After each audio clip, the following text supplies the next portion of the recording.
students, welcome to Allen Digital. So I welcome all of you in JEE Advanced PYQ series Tejas Mark 2. तो आज के इस session में बच्चों हम डिस्कस करने वाले हैं करंट इलेक्ट्रिसिटी के वो क्वेश्चंस जो कि प्रीवियस ईयर में JEE एडवांस में पूछे गए हैं। तो अगर चैप्टर की हम बात करें तो रिलेटिवली इजी चैप्टर इसको हम कंसिडर करके चलते हैं, लेकिन देखो JEE एडवांस की खास बात होती है कि वो जो इजी कॉन्सेप्ट्स होते हैं उनको भी वो ट्विस्ट करके बहुत अच्छी तरीके से प्रेजेंट करता है हमारे सामने। तो हम देखते हैं कि इस चैप्टर में किस तरीके के क्वेश्चंस पूछे गए हैं, उनको किस तरीके से हम सॉल्व करें और उनसे आगे आने वाले जो एग्जाम है, आगे जो हमारा एग्जाम होने वाला है इन 2024 और उसके आगे भी जो एग्जाम्स होने वाले हैं उनमें ये हमारी किस तरीके से हेल्प करता है। तो विदाउट एनी फर्दर डिले हम सबसे पहले चलते हैं हमारे फर्स्ट क्वेश्चन की तरफ, देखते हैं हमसे इस क्वेश्चन में क्या पूछा जा रहा है। So this is our first question. देखो तो इसमें क्या मेंशन है, heater of an electric kettle is made of a wire of length capital L and diameter small D. तो एक इलेक्ट्रिकल केटल है और जो उसका हीटर है उसके लिए हमसे बोला गया है कि जो वायर उसमें लगा है उसका लेंथ एल है और डायमीटर डी है, ठीक है। It takes 4 minutes to raise the temperature of 0.5 kg water by 40 Kelvin. तो उसका हम यूज कर रहे हैं वाटर बॉईल करने के लिए, उसका हम यूज कर रहे हैं।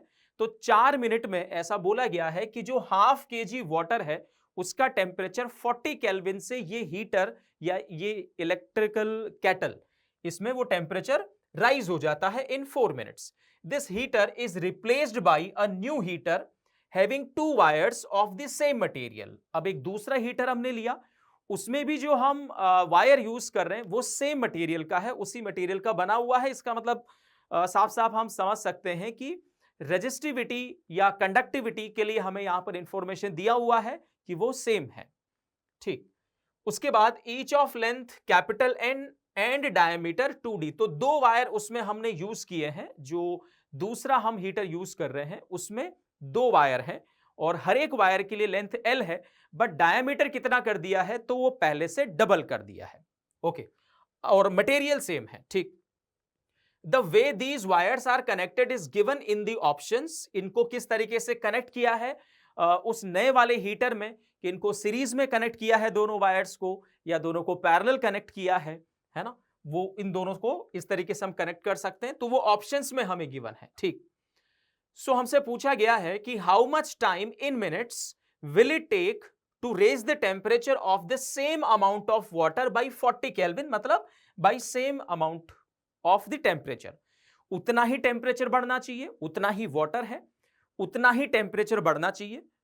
तो अब कितना टाइम लगेगा, अगर इस नए हीटर को हम यूज करते हैं तो कितना टाइम लगेगा, ये हमसे यहां पर पूछा गया है। और इसी के अकॉर्डिंग ऑप्शंस हमें यहां पर दिए हुए हैं कि 4 मिनट लगेंगे if wires are in parallel, अगर दोनों वायर जो दूसरे हीटर में हम यूज कर रहे हैं जिनका लेंथ L और डायमीटर 2d है ना, वो हम जब यूज कर रहे हैं तो 4 मिनट लगेंगे। दूसरे ऑप्शन में बोला है कि 2 मिनट लगेंगे अगर हम सीरीज में यूज करेंगे। सी में बोला हुआ है कि सीरीज में यूज करेंगे तो 1 मिनट लगेगा। और लास्ट ऑप्शन में बोला हुआ है कि 0.5 मिनट, हाफ मिनट लगेगा अगर उनको हम पैरेलल में यूज करें।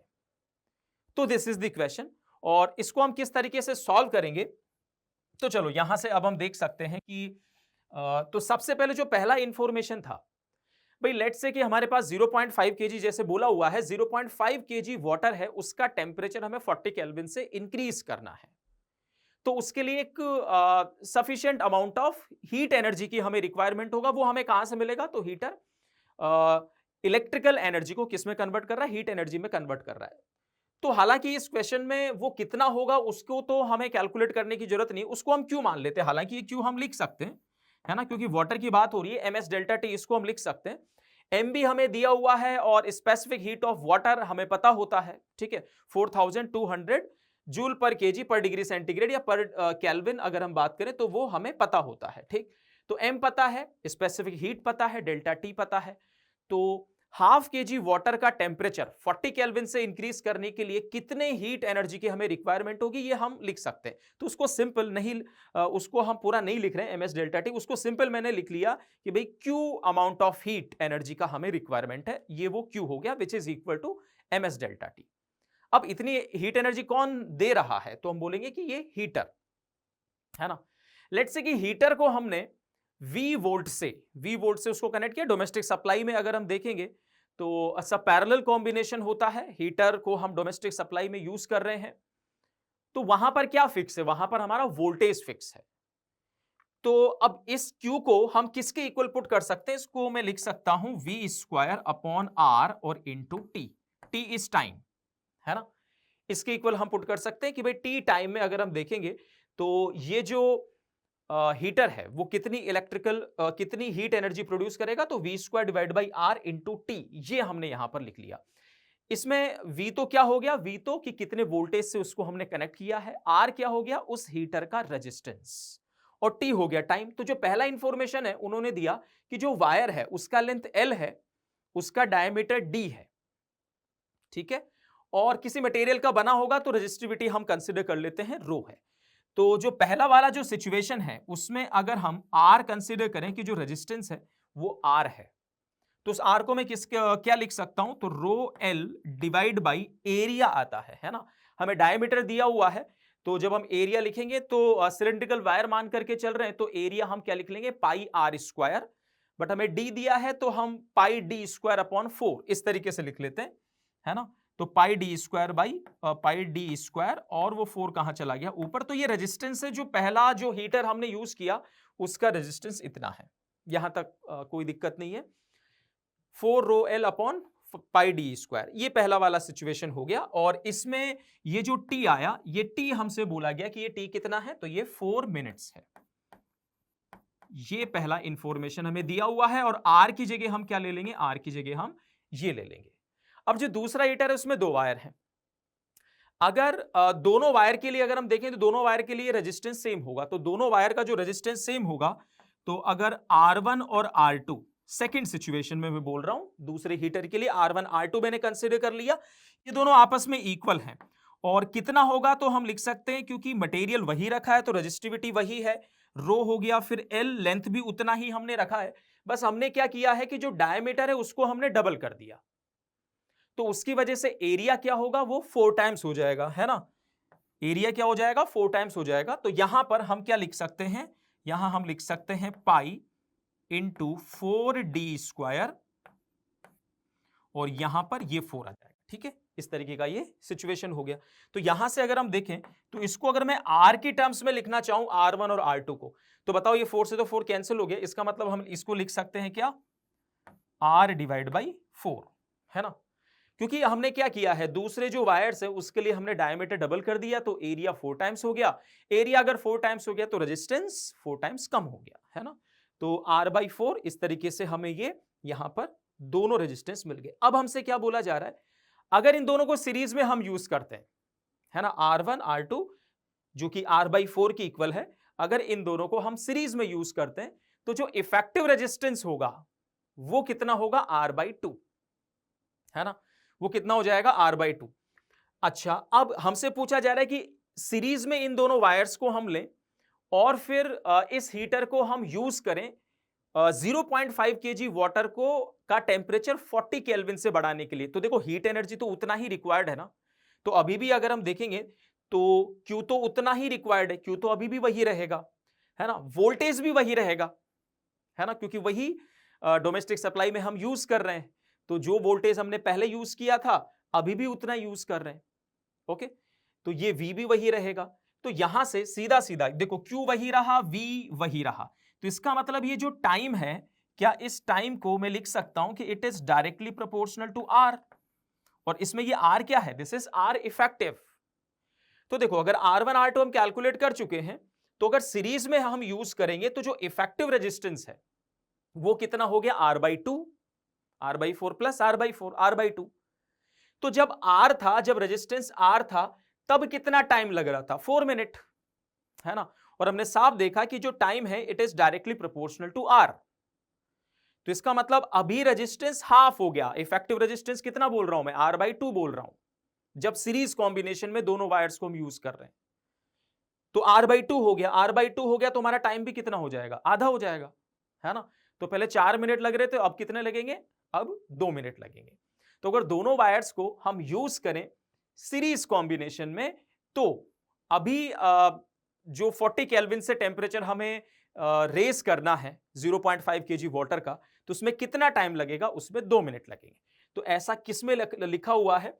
तो अगर हम ऑप्शन बी देखें, है ना, 2 minutes if wires are in series, तो ये हमारा क्या हो जाएगा? सही हो जाएगा। ठीक। सिमिलरली हम पैरेलल के भी लिए भी देख सकते हैं। अगर R1 R2 which are equal to R/4, इनको अगर हम पैरेलल कॉम्बिनेशन में यूज करेंगे तो जो इफेक्टिव रेजिस्टेंस है वो आ जाएगा R/8। तो जब R रेजिस्टेंस था तो टाइम लग रहा था कितना? 4 मिनट, है ना। तो जब R/8 हो गया रेजिस्टेंस, तो टाइम कितना हो जाएगा? 4/8, है ना। कितना टाइम हो जाएगा? 4/8 हो जाएगा।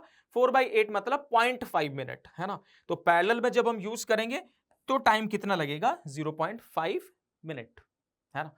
तो इस तरीके से इस क्वेश्चन को हमने सॉल्व कर दिया। तो इस क्वेश्चन में अगर हम बात करें तो इसको हम इजी कैटेगरी में ही रखेंगे। 2014 में ये क्वेश्चन पूछा गया था जेईई एडवांस में। तो देखो बच्चों, ऐसा कुछ नहीं है कि जेईई एडवांस में हमेशा टफ क्वेश्चंस ही पूछे जाते हैं। क्वेश्चंस को ट्विस्ट जरूर किया जाता है, लेकिन अगर सिंपल अप्रोच के साथ, बेसिक अप्रोच, फंडामेंटल अगर हमारे स्ट्रॉन्ग हैं, तो उसके साथ अगर हम चलते हैं तो क्वेश्चंस बड़े इजीली सॉल्व होंगे। ठीक। तो इस तरीके से हमने सॉल्व किया। The answer for this question is B and D. ठीक है। तो आई होप कि आपको ये क्वेश्चन क्लियर हुआ होगा। B and D is correct answer. ठीक है। तो चलो इसी तरीके से हम नेक्स्ट क्वेश्चन की तरफ बढ़ते हैं। This is the next question. Two ideal batteries of EMF V1 and V2 and 3 resistances R1, R2 and R3 are connected as shown in the figure. The current in resistance R2 would be 0 if. तो यहां पर हमें एक circuit diagram दिया हुआ है। V1, V2 battery है, R1, R2, R3 तीन रेजिस्टेंसेस लगाए हुए हैं। ये भी 2014 में पूछा गया क्वेश्चन है। और हमसे क्या पूछा गया है कि कंडीशंस दी हुई हैं, चारों ऑप्शंस में कुछ कंडीशंस दी हुई है कि V1, V2, R1, R2, R3 की वैल्यूज आपस में कैसी होनी चाहिए, ताकि क्या हो कि the current in resistance R2 मतलब ये वाला जो रेजिस्टेंस हो गया, इसमें से कोई करंट नहीं होना चाहिए। अब देखो क्वेश्चन हम जानते हैं कि बहुत फंडामेंटल क्वेश्चन है, लेकिन क्वेश्चन को थोड़ा सा ट्विस्ट कर दिया है, थोड़ा सा डराने की कोशिश की गई है इस तरीके से, ये कंडीशंस बना करके, है ना, और थोड़ा सा डराने की कोशिश की गई है। बाकी क्वेश्चन में अगर हम देखें तो बहुत ही सिंपल सा क्वेश्चन है यार। R2 में करंट कब फ्लो नहीं होगा? जब यहां का पोटेंशियल और यहां का पोटेंशियल कितना हो जाए? सेम हो जाए। दोनों जगह का पोटेंशियल क्या हो? सेम हो। तो पोटेंशियल डिफरेंस नहीं रहेगा R2 के क्रॉस, तो उसमें से करंट भी फ्लो नहीं होगा।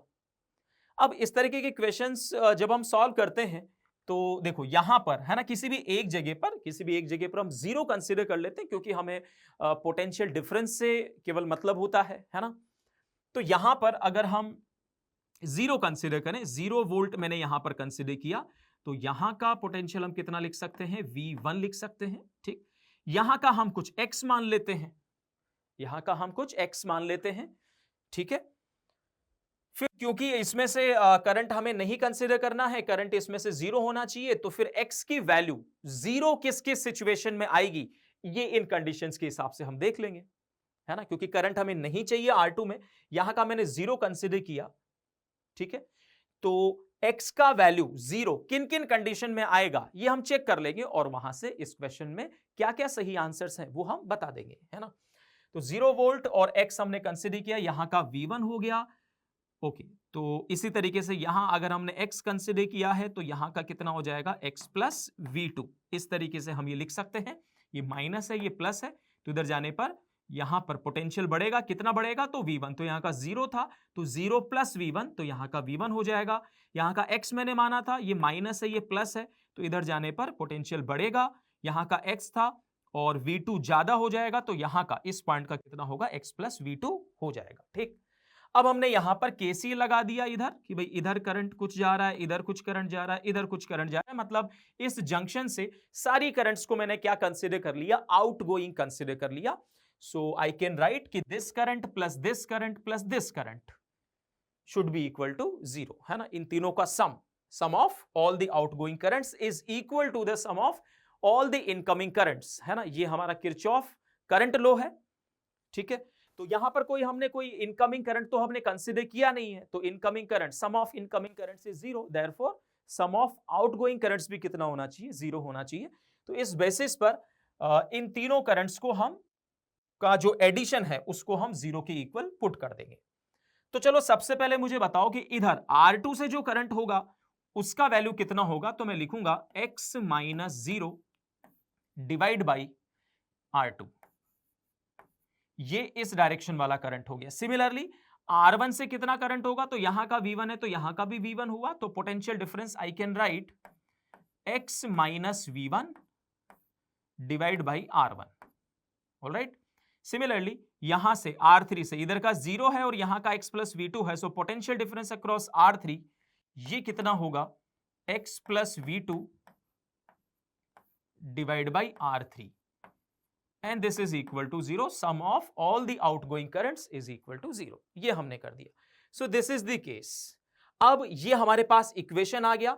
अब इस इक्वेशन में कंडीशन है हमारे पास कि R2 से करंट कितना होना चाहिए, जीरो। वो तभी होगा जब x का वैल्यू कितना हो, जीरो हो। इधर का जीरो तो उधर का भी जीरो होना चाहिए, तभी तो पोटेंशियल डिफरेंस जीरो होगा। और ऐसे सिचुएशन में R2 से कोई करंट फ्लो नहीं होगा। तो अब हम चेक कर लेते हैं ये जो कंडीशंस यहां पर दी हुई है, किस किस कंडीशन में x का वैल्यू जीरो आ रहा है। जिसमें जीरो आ जाएगा वो हमारे आंसर्स हो गए। ओके, तो यहां पर अगर हम चेक करें, पहला कंडीशन V1 और V2 को इक्वल लो, तो let's say V1 is equal to V2 is equal to V, दोनों को V के इक्वल हम पुट कर लेंगे। और R1 R2 R3 इन तीनों को भी हमें इक्वल लेना है, तो इसको हम R के इक्वल हम कंसीडर कर लेते हैं। ठीक है, तो चलो उस बेसिस पर अगर हम देखें, तो अगर मैं R1 R2 R3 को R अगर हम कंसीडर करेंगे तो R कॉमन आकर के इधर जीरो से मल्टीप्लाई होकर के वो जीरो हो जाएगा। ठीक है, अच्छा यहां पर अगर हम देखेंगे तो ये है हमारा x, ये भी x आएगा और यहां पर भी x आएगा, तो ये 3x हो जाएगा, ये 3x हो जाएगा। उसके बाद ये बोला हुआ है कि ये v है और ये भी v है, बट ये माइनस v है यहां पर ये प्लस v है। तो अगर ये पहला कंडीशन अगर हम लेंगे तो हमारे पास जो इक्वेशन बनेगा वो बनेगा 3x is equal to zero, therefore x equal to zero. अगर हम ऑप्शन ए की बात करें, ऑप्शन ए में अगर हम देखेंगे तो अगर जो कंडीशंस हमें दी हुई है उसके अकॉर्डिंग हम देखेंगे तो x का वैल्यू जीरो आएगा, और जैसे x जीरो हुआ तो R2 से कोई करंट फ्लो नहीं होगा। तो इसका मतलब पहला ऑप्शन हमारा सही है, A option is correct. Similarly हम बी ऑप्शन को भी चेक करते हैं। V1 और V2 को बराबर लेना है तो V के बराबर ले लेते हैं। R1 is equal to 2R2 is equal to R3, तो यहां पर R2 को मैं R ले लेता हूं। R2 को अगर हम R लेंगे तो R1 2R हो जाएगा और R3 भी कितना हो जाएगा, 2R हो जाएगा। तो चलो ऑप्शन बी के अकॉर्डिंग ये इक्वेशन को हम रिफॉर्म करते हैं। सो यहां पर बना x डिवाइड बाई R2 को मैंने R लिया तो ये x डिवाइड बाई R, फिर यहां लिखा मैंने x माइनस v, क्योंकि V1 V2 दोनों बराबर हैं तो उसको v के बराबर ले लिया, और R1 2R के इक्वल है। यहां पर अगर हम देखें तो x प्लस v अपॉन ये भी 2R की इक्वल है, this is equal to zero. अब जब हम 2R एलसीएम लेंगे तो अगेन क्या होगा, ये माइनस v रहेगा, ये प्लस v रहेगा, है ना, तो वो जीरो हो जाएगा। ठीक है, और इधर x की टर्म्स बनेगी, मतलब यहाँ 2x आ जाएगा, यहाँ x आ जाएगा, यहाँ पर x आ जाएगा, तो 4x is equal to zero बन जाएगा ये, है ना। 4x is equal to zero, तो again x is equal to zero, क्योंकि 4 तो जीरो हो नहीं सकता, है ना। सो यहां पर भी, इसमें भी अगर हम देखेंगे तो जो कंडीशंस दी हुई हैं उसके अकॉर्डिंग जब हम चेक करेंगे तो x का वैल्यू कितना आएगा, जीरो आएगा। इस वजह से बी ऑप्शन भी हमारा क्या है, सही है ना। चलो इसी तरीके से हम सी ऑप्शन को चेक करते हैं। V1 is equal to 2V2, तो V2 को हम V मान लेते हैं, है ना, V2 को हम V मान लेते हैं, तो V1 2V हो जाएगा। 2R1 is equal to 2R2 is equal to R3, तो R1 और R2 दोनों बराबर हो गए, R1 और R2 को R के बराबर ले लेंगे और R3 कितना हो जाएगा, 2R हो जाएगा। ठीक है, तो चलो इसके अकॉर्डिंग भी हम इक्वेशन फॉर्म कर लेते हैं। तो ऑप्शन नंबर सी से अगर हम देखें तो यहां पर बनेगा x डिवाइड बाई R2 को हमने R लिया है तो ये R हो गया, फिर यहां बनेगा x माइनस ये क्या है, V1, तो V2 की जगह मैं क्या ले रहा हूं, V2 की जगह V ले रहा हूं, तो V1 कितना हो जाएगा, 2V, तो यहां लिख दिया मैंने 2V डिवाइड में क्या है R1, R1 को हमने R लिया है तो यहां R लिख दिया, फिर प्लस इसमें अगर हम देखें तो x प्लस V2 है, x प्लस V2, और V2 को हमने V लिया है, और यहां पर क्या आ जाएगा डिवाइड में R3, और R3 की जगह हम लिखेंगे 2R, this is equal to 0। ठीक है, तो यहां पर अगर मैं एलसीएम ले लूं 2R, तो यहां पर कितना होगा, यहां पर हो जाएगा 2x, यहां पर होगा 2x माइनस 4v, और यहां पर रहेगा x plus v, this is equal to 0। तो जब इस यहां से इस इक्वेशन को जब हम सॉल्व करेंगे तो ये बनेगा 5x is equal to 3v, therefore x is equal to 3v divide by 5। तो यहां पर तो x इक्वल टू 0 नहीं आया, अगर x इक्वल टू 0 नहीं आया, x का वैल्यू 3v डिवाइड बाई 5 है, 3v डिवाइड बाई 5 अगर है तो इसका मतलब R2 से करंट फ्लो होगा, there is a potential difference, और अगर पोटेंशियल डिफरेंस है तो करंट फ्लो होगा। इसका मतलब सी में जो कंडीशन गिवन है वो कंडीशंस अगर हम रखते हैं तो R2 से जो करंट होगा वो 0 नहीं होगा, कुछ ना कुछ करंट फ्लो होगा, कितना होगा, सो this is the potential difference divide by R2 अगर हम करेंगे तो उससे हमें करंट मिल जाएगा। सो सी हमारा हम टिक नहीं करेंगे सी ऑप्शन को। उसके बाद अगर हम देखें डी ऑप्शन, तो 2v1 is equal to v2, तो इसी तरीके से हम डी ऑप्शन भी चेक कर लेते हैं कि डी में जो कंडीशन है उस कंडीशन में ऐसा हो पाएगा कि नहीं हो पाएगा। तो डी के लिए अकॉर्डिंग अगर हम देखें तो यहां पर v1 को हम v कंसीडर कर लेते हैं, तो v2 हमारा कितना हो जाएगा, 2v हो जाएगा। Okay, 2r1 is equal to r2 is equal to r3, तो r1 को r मान लेते हैं, है ना, इस कंडीशन में। तो चलो ये फिर से लिखते हैं हम, x divide by R2, R2 हो जाएगा 2R1, 2R, है ना, R1 को हमने R कंसीडर कर लिया इस वजह से। उसके बाद सेकंड लिखें अगर हम x minus V1, x minus V1, तो V1 को हमने V माना, V1 को हमने V कंसीडर किया, सो x minus V divide by R1, R1 को कितना माना है, R माना है, तो यहां पर हमने R लिख दिया, फिर x plus V2, x plus V2, V2 is 2V, ये हो गया 2v, और डिवाइड बाई R3, R3 कितना हो जाएगा, 2R हो जाएगा, दिस इज इक्वल टू 0। तो यहां से अगेन जब हम 2R एलसीएम लेंगे तो यहां x आएगा, यहां 2x माइनस 2v आएगा, और यहां पर x प्लस 2v आएगा, तो माइनस 2v प्लस 2v वो कैंसिल हो जाएगा, और फिर से हमें यहां पर जब हम कैलकुलेट करेंगे तो x इक्वल टू क्या मिलेगा, 0 मिलेगा। और जैसे ही x इक्वल टू 0 मिला तो हमने बोला कि भाई इस सिचुएशन में ये कंडीशन अगर है तो R2 से कोई करंट फ्लो नहीं होगा।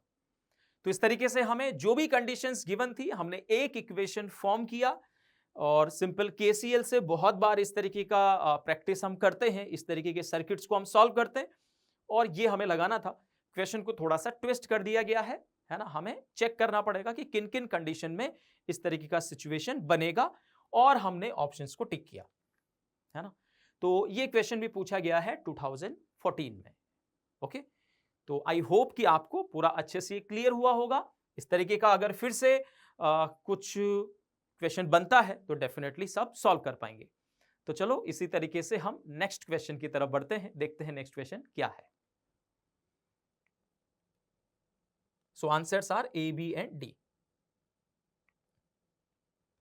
Okay, this is the next question. A galvanometer gives full scale deflection with 0.006 ampere current. By connecting it to a 4990 ohm resistance, it can be converted into a voltmeter of range 0 to 30 volt. If connected to a 2N/249 ohm resistance, it becomes a meter of range 0.1.50 to 1.5 ampere, the value of N is. हमारे पास एक galvanometer है ना, बहुत fundamental question है। इस तरीके के questions हम डेफिनेटली डिस्कस करते ही हैं, प्रैक्टिस करते हैं हम। तो हमसे बोला गया है कि गैल्वेनोमीटर है और उसमें फुल डिफ्लेक्शन तब आता है जब कितना करंट उससे फ्लो करता है, तो 0.006 यानी कि 6 मिली एम्पियर, इस तरीके से हम बोल सकते हैं। By connecting it to a 4990 ohm, इतना रेजिस्टेंस हमने लगाया उससे क्या हुआ, उससे हमने इस गैल्वेनोमीटर को वोल्टमीटर में कन्वर्ट कर दिया, जिससे कि जो फुल डिफ्लेक्शन वोल्टेज है, फुल डिफ्लेक्शन अप्लाइड वोल्टेज है, वो कितना आता है, वो 30 वोल्ट, मतलब 30 वोल्ट रेंज के वोल्टमीटर में इसको हमने कन्वर्ट कर दिया एक रेजिस्टेंस यूज करके। इतना रेजिस्टेंस यूज करके इस गैल्वेनोमीटर को हमने कन्वर्ट किया एक वोल्टमीटर में, जिसका वोल्टेज, जिसकी रेंज क्या है, जिसका फुल डिफ्लेक्शन वोल्टेज क्या है, तो 30 वोल्ट है।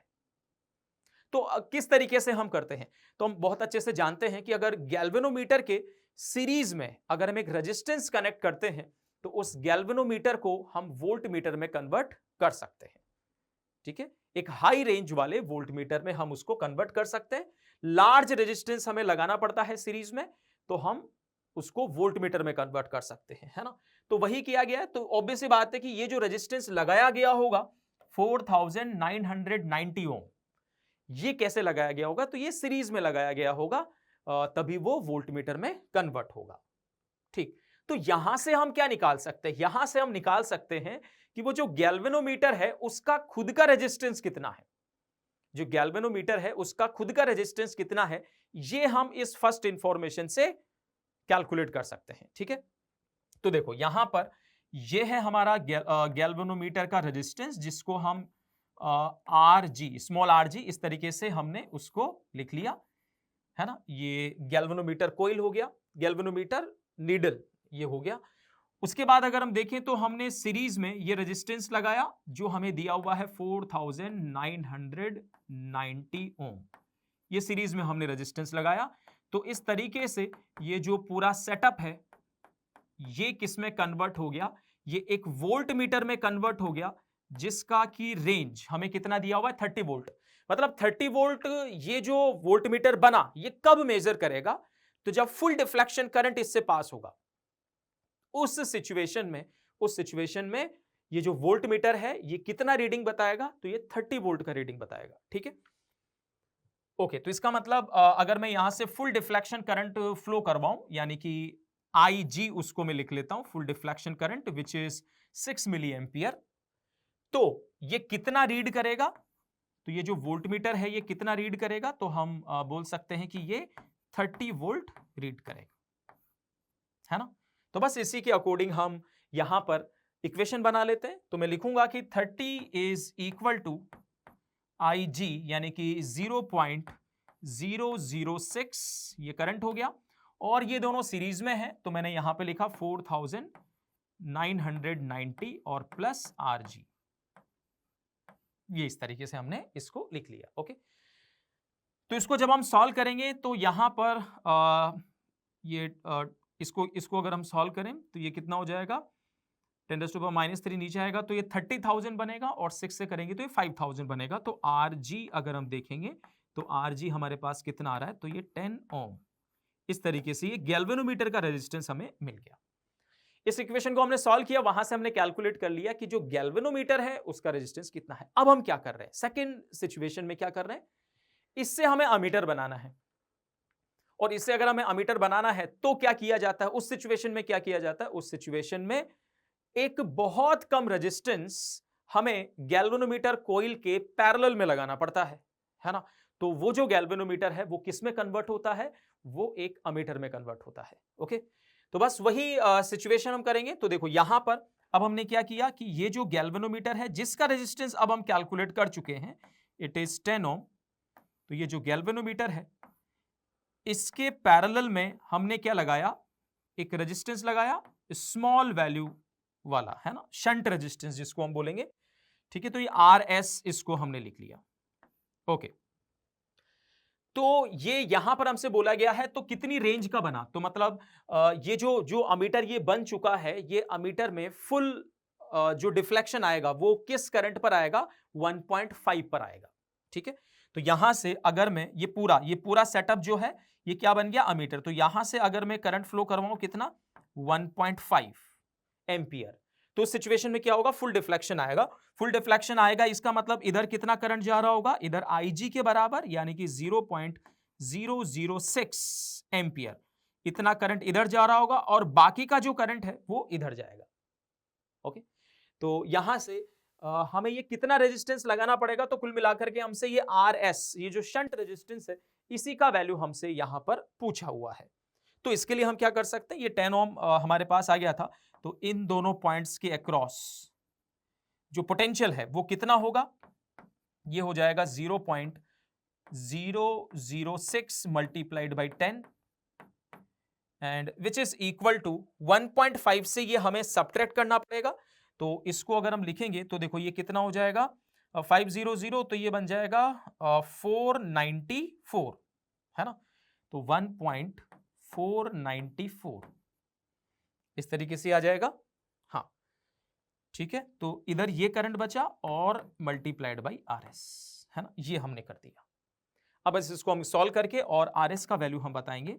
सो RS इज इक्वल टू, ये हो जाएगा 0.06 और डिवाइड करेंगे इसको हम 1.494 से।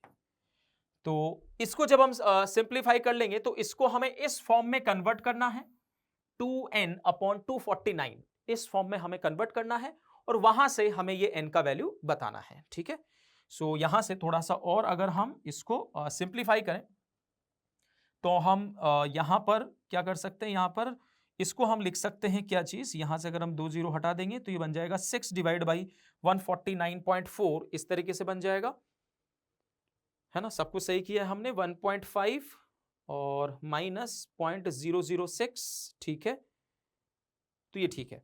ओके, तो अब यहां से अगर हम करेंगे तो ये 2 0 इधर आ जाएगा, तो ये बन जाएगा 6 डिवाइड बाई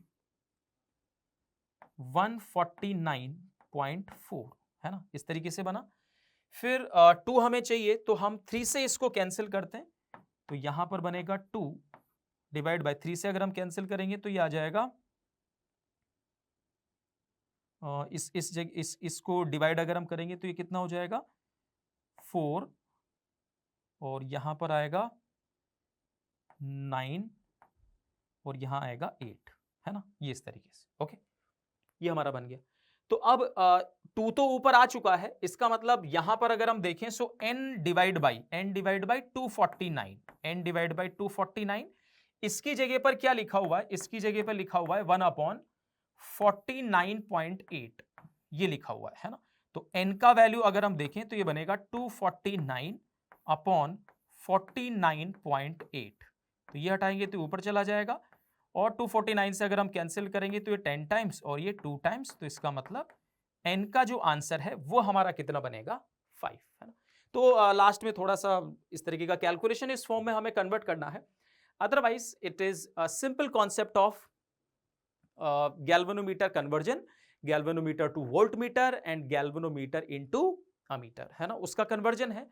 और किस तरीके से हम कन्वर्ट करते हैं उसके ऊपर ये क्वेश्चन पूछा गया है, तो इस क्वेश्चन को भी हम सिंपल डेफिनेटली बोल सकते हैं JEE advance point of view से अगर हम देखें तो। ओके, तो ये था हमारा क्वेश्चन, इसके आंसर अगर हम देखें तो आंसर इज 5। ओके, तो चलो इसी तरीके से हम नेक्स्ट क्वेश्चन की तरफ बढ़ते हैं, देखिए हमसे क्या पूछा जा रहा है नेक्स्ट क्वेश्चन में। This is the next question, during an experiment with a metre bridge. So यहां पर मीटर ब्रिज बनाया हुआ है और मीटर ब्रिज के ऊपर हमसे एक क्वेश्चन इसमें से पूछा जा रहा है। Meter bridge simply Wheatstone bridge के प्रिंसिपल के ऊपर वो वर्क करता है, तो देखते हैं कि इसमें किस तरीके से क्वेश्चन हमसे पूछा गया। The galvanometer shows a null point when the jockey is placed at 40.0 centimeter. तो 40.0 सेंटीमीटर जैसे ही इन्होंने लिखा यहां पर, तो इसका मतलब लेंथ मेजर करने के लिए नल पॉइंट कहां पर आया है, ये मेजर करने के लिए जो स्केल हम यूज कर रहे हैं उसका जो लीस्ट काउंट है वो कितना हो गया 0.1 सेंटीमीटर, या हम बोल सकते हैं 1 मिलीमीटर। जैसे ही ये इस तरीके से लिखा गया यहां पर, इसी बात से हम समझ गए। Using a standard resistance of 90 ohm, तो स्टैंडर्ड रेजिस्टेंस हमने यूज किया हुआ है 90 ohm. Okay, as shown in the figure the least count of the scale used in the metre base is 1 mm। उन्होंने अलग से मेंशन भी कर दिया है कि जो लीस्ट काउंट हम यहां पर लेंगे जो मीटर ब्रिज है ना, उसका वो कितना है, उस स्केल का, बेसिकली उस स्केल का, तो वो कितना हो जाएगा 1 mm। The unknown resistance is, तो हमें R बताना है, लेकिन अब ऑप्शंस को अगर हम देखें तो आर जो हमें बताना है वो प्रॉपर एरर के साथ बताना है ना, कि जो हम मेजर कर रहे हैं आर को, जो हम मेजर करेंगे with the help of this meter bridge, उसमें एरर कितना होगा, है ना, तो वो प्रॉपर एरर के साथ हमें बताना है। तो ये इसमें थोड़ा सा ट्विस्ट है। अदरवाइज अगर हम ट्रू रीडिंग की बात करें कि वो ट्रू रीडिंग कितना आएगा, तो उसको तो हम सिंपल व्हीटस्टोन ब्रिज के प्रिंसिपल से बोल सकते हैं, क्योंकि यहां पर ये नल पॉइंट आया है, नल पॉइंट 40 सेंटीमीटर पर आया है, ऐसा हमसे बोला हुआ है। सो ये 40 सेंटीमीटर है और मीटर ब्रिज है, तो पूरा जो लेंथ होता है इट इज 100 सेंटीमीटर। तो ये इधर का जो लेंथ हुआ ये कितना हो जाएगा, 60.0 सेंटीमीटर। इस तरीके से इधर हम कंसीडर करेंगे, है ना। और हम जानते हैं मीटर ब्रिज के केस में ये यहां पर अगर नल पॉइंट आया है तो ये बैलेंस्ड होता है, इस गैल्वेनोमीटर में डिफ्लेक्शन 0 होता है in case of balanced Wheatstone bridge. तो हम क्या करते हैं, this resistance divide by this resistance, ये जो भी वायर होगा इसका जितना भी रेजिस्टेंस होगा, क्योंकि यूनिफॉर्म डिस्ट्रीब्यूशन होता है रेजिस्टेंस का, ठीक है, तो वो लेंथ के रेशियो में ही रहेगा। तो सीधा सीधा हम क्या लिखते हैं यहां से, R divide by 40 should be equal to 90 divide by 60। और यहां से R का वैल्यू हमें मिल गया। R अगर हम देखें तो ये कैंसिल हो गया, ये 3 टाइम्स हुआ, ये 2 टाइम्स हुआ, 2 से ये 20 टाइम्स हो गया, तो R का वैल्यू आ गया कितना, 60 ohm. This is true reading. लेकिन इसके बाद हमें क्या देखना है, उसमें एरर कितना है ये भी हमें देखना पड़ेगा। Okay, this is measured value, है ना। और इसमें अगर हम देखेंगे तो यहां पर हमें देखना पड़ेगा कि उसमें कितना एरर होगा, ठीक है। तो एरर हम किस तरीके से कैलकुलेट करते हैं, तो यहां पर हमने बेसिकली ये सिचुएशन हमने यूज किया। देखो इसको अगर हम इस फॉर्म में लिखें, R divide by L which is equal to जो भी नॉन रेजिस्टेंस होता है ना, ये नॉन रेजिस्टेंस है तो इसको हम R डैश लिख लेते हैं। इसमें तो कोई एरर नहीं है, क्वेश्चन में हमसे ऐसा कुछ इसके बारे में नहीं बोला गया है, तो इसमें हमें कोई एरर कंसिडर नहीं करना है कि ये जो नॉन रेजिस्टेंस है कहीं इसको कैलकुलेट करते टाइम इसमें तो कोई एरर नहीं है, तो हमसे नहीं बोला गया है तो इसमें हम कोई भी एरर कंसिडर नहीं करेंगे। डिवाइड बाई यहां पर कितना आ जाएगा, 100 माइनस L, इस तरीके से, राइट। तो जब हम R के लिए ये इक्वेशन फॉर्म करेंगे तो ये बनेगा R डैश और इधर आएगा L अपॉन 100 माइनस L, ठीक। और ऐसे सिचुएशन में जहां पर डिवीजन होता है, तो अगर हम ऐसे सिचुएशन में सबसे पहले क्या लिखें, रिलेटिव एरर, है ना, सबसे पहले क्या लिख लें, रिलेटिव एरर। तो हम क्या लिख सकते हैं यहां पर कि अगर मैं delta R upon R means the relative error in the unknown resistance, अगर ये मुझे कैलकुलेट करना है तो सबसे पहले हम क्या लिखेंगे कि जो ऊपर वाला जो वैल्यू है ना, इसमें कितना रिलेटिव एरर है, तो हम यहां पर इस तरीके से लिख सकते हैं डेल्टा L अपॉन L, इसमें रिलेटिव एरर, और प्लस जो इधर, क्योंकि यहां पर अगर हम देखें तो इस लेंथ को हमने मेजर करने में एरर किया है, तो इस लेंथ को मेजर करने में भी हमने एरर किया है। ओके, तो डेल्टा L अपॉन L तो इधर आ जाएगा, और इधर क्या लिखेंगे, delta of 100 minus L upon 100 minus L, इस तरीके से हम एरर कैलकुलेट करेंगे। ओके, तो बस सब वैल्यूज हम पुट करते हैं। डेल्टा R हमें कैलकुलेट करना है द एब्सोल्यूट एरर, है ना, यहां पर तो एब्सोल्यूट एरर लिखा हुआ है, तो डेल्टा R हमें कैलकुलेट करना है। और अगर हम बात करें R की, तो R हम कैलकुलेट कर चुके हैं, R का वैल्यू है 60, तो यहां हमने 60 पुट कर दिया। उसके बाद डेल्टा L में कितना एरर है, तो 0.1 सेंटीमीटर का है ना। पहले हमसे मेंशन किया हुआ है कि जो लीस्ट काउंट है वो कितना है, 1 mm यानी कि 0.1 सेंटीमीटर। तो जब हम इस स्केल से यूज करेंगे तो हम कितना एरर करेंगे, तो वो होगा 0.1 सेंटीमीटर। तो हमने यहां पे लिखा 0.1 डिवाइड बाई L कितना है, तो ये 40 है, तो यहां 40 लिख दिया। फिर प्लस इधर भी लेंथ को मेजर करने में कितना एरर कर रहे हैं, 0.1, और इधर वाला लेंथ कितना है, तो ये है 60। ओके, तो बस यहां से डेल्टा R कैलकुलेट करने के लिए इसको हम इधर मल्टीप्लाई कर देते हैं, तो इधर जब हम मल्टीप्लाई करेंगे तो ये तो हो जाएगा 0.1, और ये कितना आ जाएगा, तो 3/2 से और मल्टीप्लाई करेंगे इसको, सो 3/2 यानी कि 1.5, तो हो जाएगा 0.15, तो ये 0.10 और ये 0.15, तो टोटल मिलाकर के हुआ 0.25। तो डेल्टा R अगर हम देखें तो डेल्टा R कितना आ रहा है, 0.25 ओम। है ना, तो उसमें एब्सोल्यूट एरर हो गया। तो यहां से हम देख सकते हैं कि जो भी हमारा आंसर होगा वो आंसर कौन सा होगा, तो ऑप्शन नंबर सी होगा, है ना, प्लस माइनस साइन के साथ हम इसको लिखते हैं। तो ये हमारा इस सिचुएशन में करेक्ट आंसर होगा। तो अब ये मीटर ब्रिज का क्वेश्चन है, लेकिन इसको यहां पर इस क्वेश्चन में उसमें थोड़ा सा मिक्स कर दिया है क्या, एरर वाला कॉन्सेप्ट भी, कि किस तरीके से हम एरर हम कैलकुलेट करेंगे। तो दोनों चैप्टर्स को मिक्स करके ये क्वेश्चन दिया गया है। तो इस वजह से जो क्वेश्चन है ओवरऑल, क्योंकि हम एरर के लिए अगर हम देखें तो एरर के भी सिंपल से कॉन्सेप्ट इसमें यूज हुए हैं। और अगर हम बात करें कि इसकी करंट इलेक्ट्रिसिटी, तो व्हीटस्टोन ब्रिज वाला जो प्रिंसिपल होता है उसका इसमें यूज हुआ है। ठीक है, तो आई होप कि अगर इस तरीके से क्वेश्चन आगे ऐसा कुछ पूछा जाए तो डेफिनेटली सब लोग कर पाएंगे। So answer is C. तो चलो इसी के साथ हम देखते हैं next question. This is next. In an aluminium यानी कि Al bar of a square cross section, a square hole is drilled and is filled with iron Fe as shown in the figure. The electrical resistivities of aluminium and iron are 2.7 into 10 raised to the power minus 8. ये दोनों की resistivity हमें given है respectively. The electrical resistance between two faces P and Q of the composite bar. तो यहां पर इस तरीके से डायग्राम हमें गिवन है, हमें साफ साफ नजर आ रहा है कि पूरा एक एल्यूमिनियम का बार था और उसके बीच में हमने ड्रिल कर दिया और उसमें हमने क्या भर दिया, आयरन भर दिया, है ना। और इस तरीके से क्रॉस सेक्शन की अगर हम देखें तो दोनों का क्रॉस सेक्शन कैसा है, स्क्वायर है। तो अब इस सिचुएशन में कंपोजिट बार जो बनेगा उसका रेजिस्टेंस कितना होगा, ये हमसे यहां पर पूछा जा रहा है। और कौन से फेसेस के बीच में, तो P और Q, ये ध्यान देने वाली बात है। P और Q के बीच में हमसे पूछा जा रहा है। तो इधर P है, ये वाला फेस P है, और इधर वाला जो फेस है ये पीछे वाला ये Q है। तो मतलब बैटरी को इधर हम कनेक्ट करने वाले हैं। तो अब इस इंफॉर्मेशन से हमें ये समझ में आ गया कि अंदर यहां पर ये जो आयरन की जो बार है ना, जो कि अंदर है, और उसके आसपास जो एल्यूमिनियम वाला है, ये दो अलग अलग रेजिस्टेंस हो गए। दोनों का रेजिस्टिविटी अलग अलग है, दोनों का लेंथ सेम है, दोनों का एरिया भी अलग अलग है। तो दो रेजिस्टेंस हो गए, और दोनों रेजिस्टेंस कौन से कॉम्बिनेशन में है, क्या ये चीज हम समझ सकते हैं।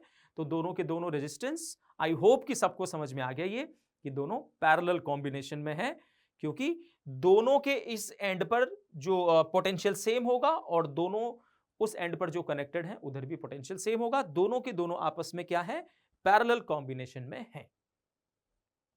तो अगर पैरेलल कॉम्बिनेशन में है और हमसे इफेक्टिव रेजिस्टेंस बेसिकली अब पूछा जा रहा है, तो हम R1 ले लेंगे, हम R2 ले लेंगे, और इफेक्टिव रेजिस्टेंस हम कैलकुलेट करके बताएंगे R1 R2 divide by R1 plus R2 से, वो हमारा आंसर होगा। तो R1 हम कंसिडर कर लेते हैं कि जो आयरन वाली जो रॉड है उसका रेजिस्टेंस R1 है, और जो एल्यूमिनियम वाला जो पोर्शन है उसका जो रेजिस्टेंस है वो R2 है। ओके, तो सबसे पहले हम देखें R1, ये हम किस तरीके से लिख लेंगे।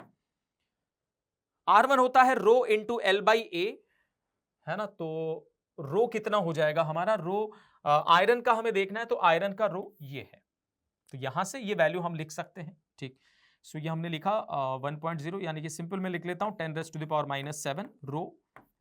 लेंथ की अगर हम बात करें तो 50 mm हमें लेंथ दिया हुआ है, 50 into 10 raise to the power -3 ये हमने लिखा, और डिवाइड बाई एरिया हम करेंगे आयरन के लिए, जो उसका स्क्वायर क्रॉस सेक्शन है और इसका एक साइड 2 mm दिया हुआ है, तो उसका एरिया हो जाएगा 4 mm स्क्वायर। सो यहां हो जाएगा 4 into 10 raise to the power -6।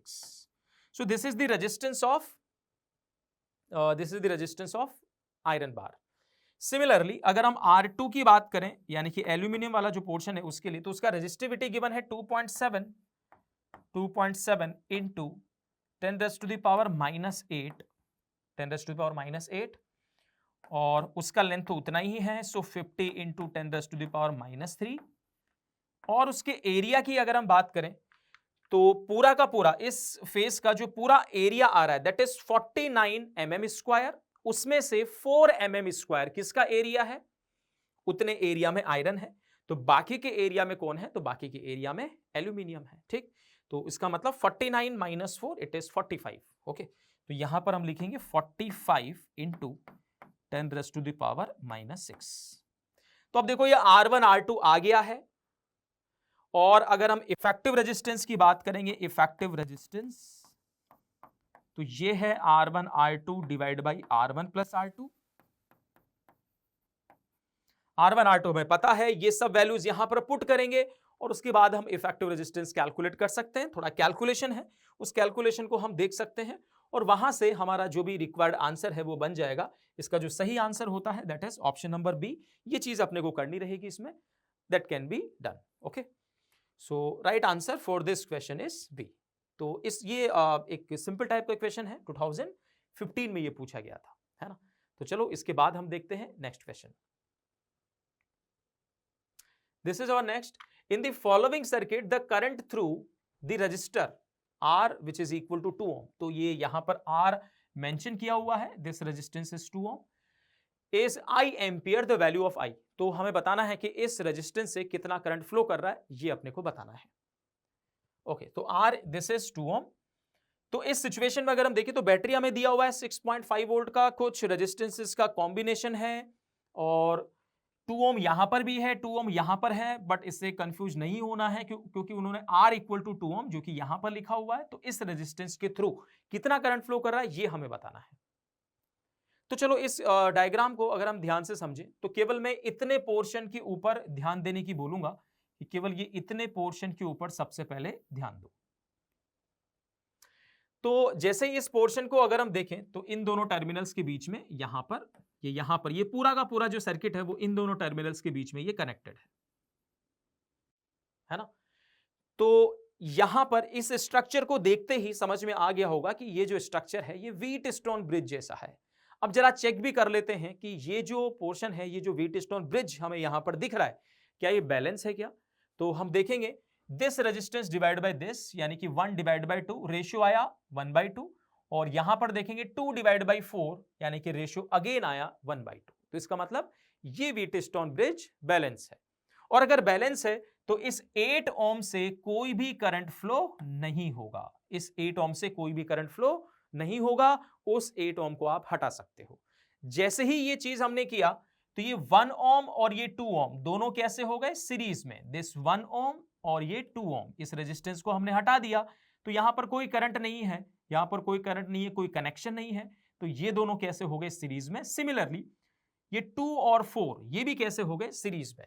Okay, फिर यानी कि ये 1 + 2 यानी कि 3 ओम और 2 + 4 यानी कि 6 ओम, 3 ओम और 6 ओम ये आपस में कैसे हो गए, ये आपस में हो गए पैरेलल। ठीक है, और 3 ओम 6 ओम इनका अगर हम इफेक्टिव कैलकुलेट करते हैं पैरेलल कॉम्बिनेशन में तो कितना आएगा, 2 ओम आएगा, है ना। कैसे निकालते हैं, तो R1 R2 divide by R1 plus R2 से निकाल लेते हैं इन केस ऑफ 2 रेजिस्टेंसेस। तो 3 × 6 डिवाइड बाई 9 कितना आ जाएगा, 2 ओम, है ना।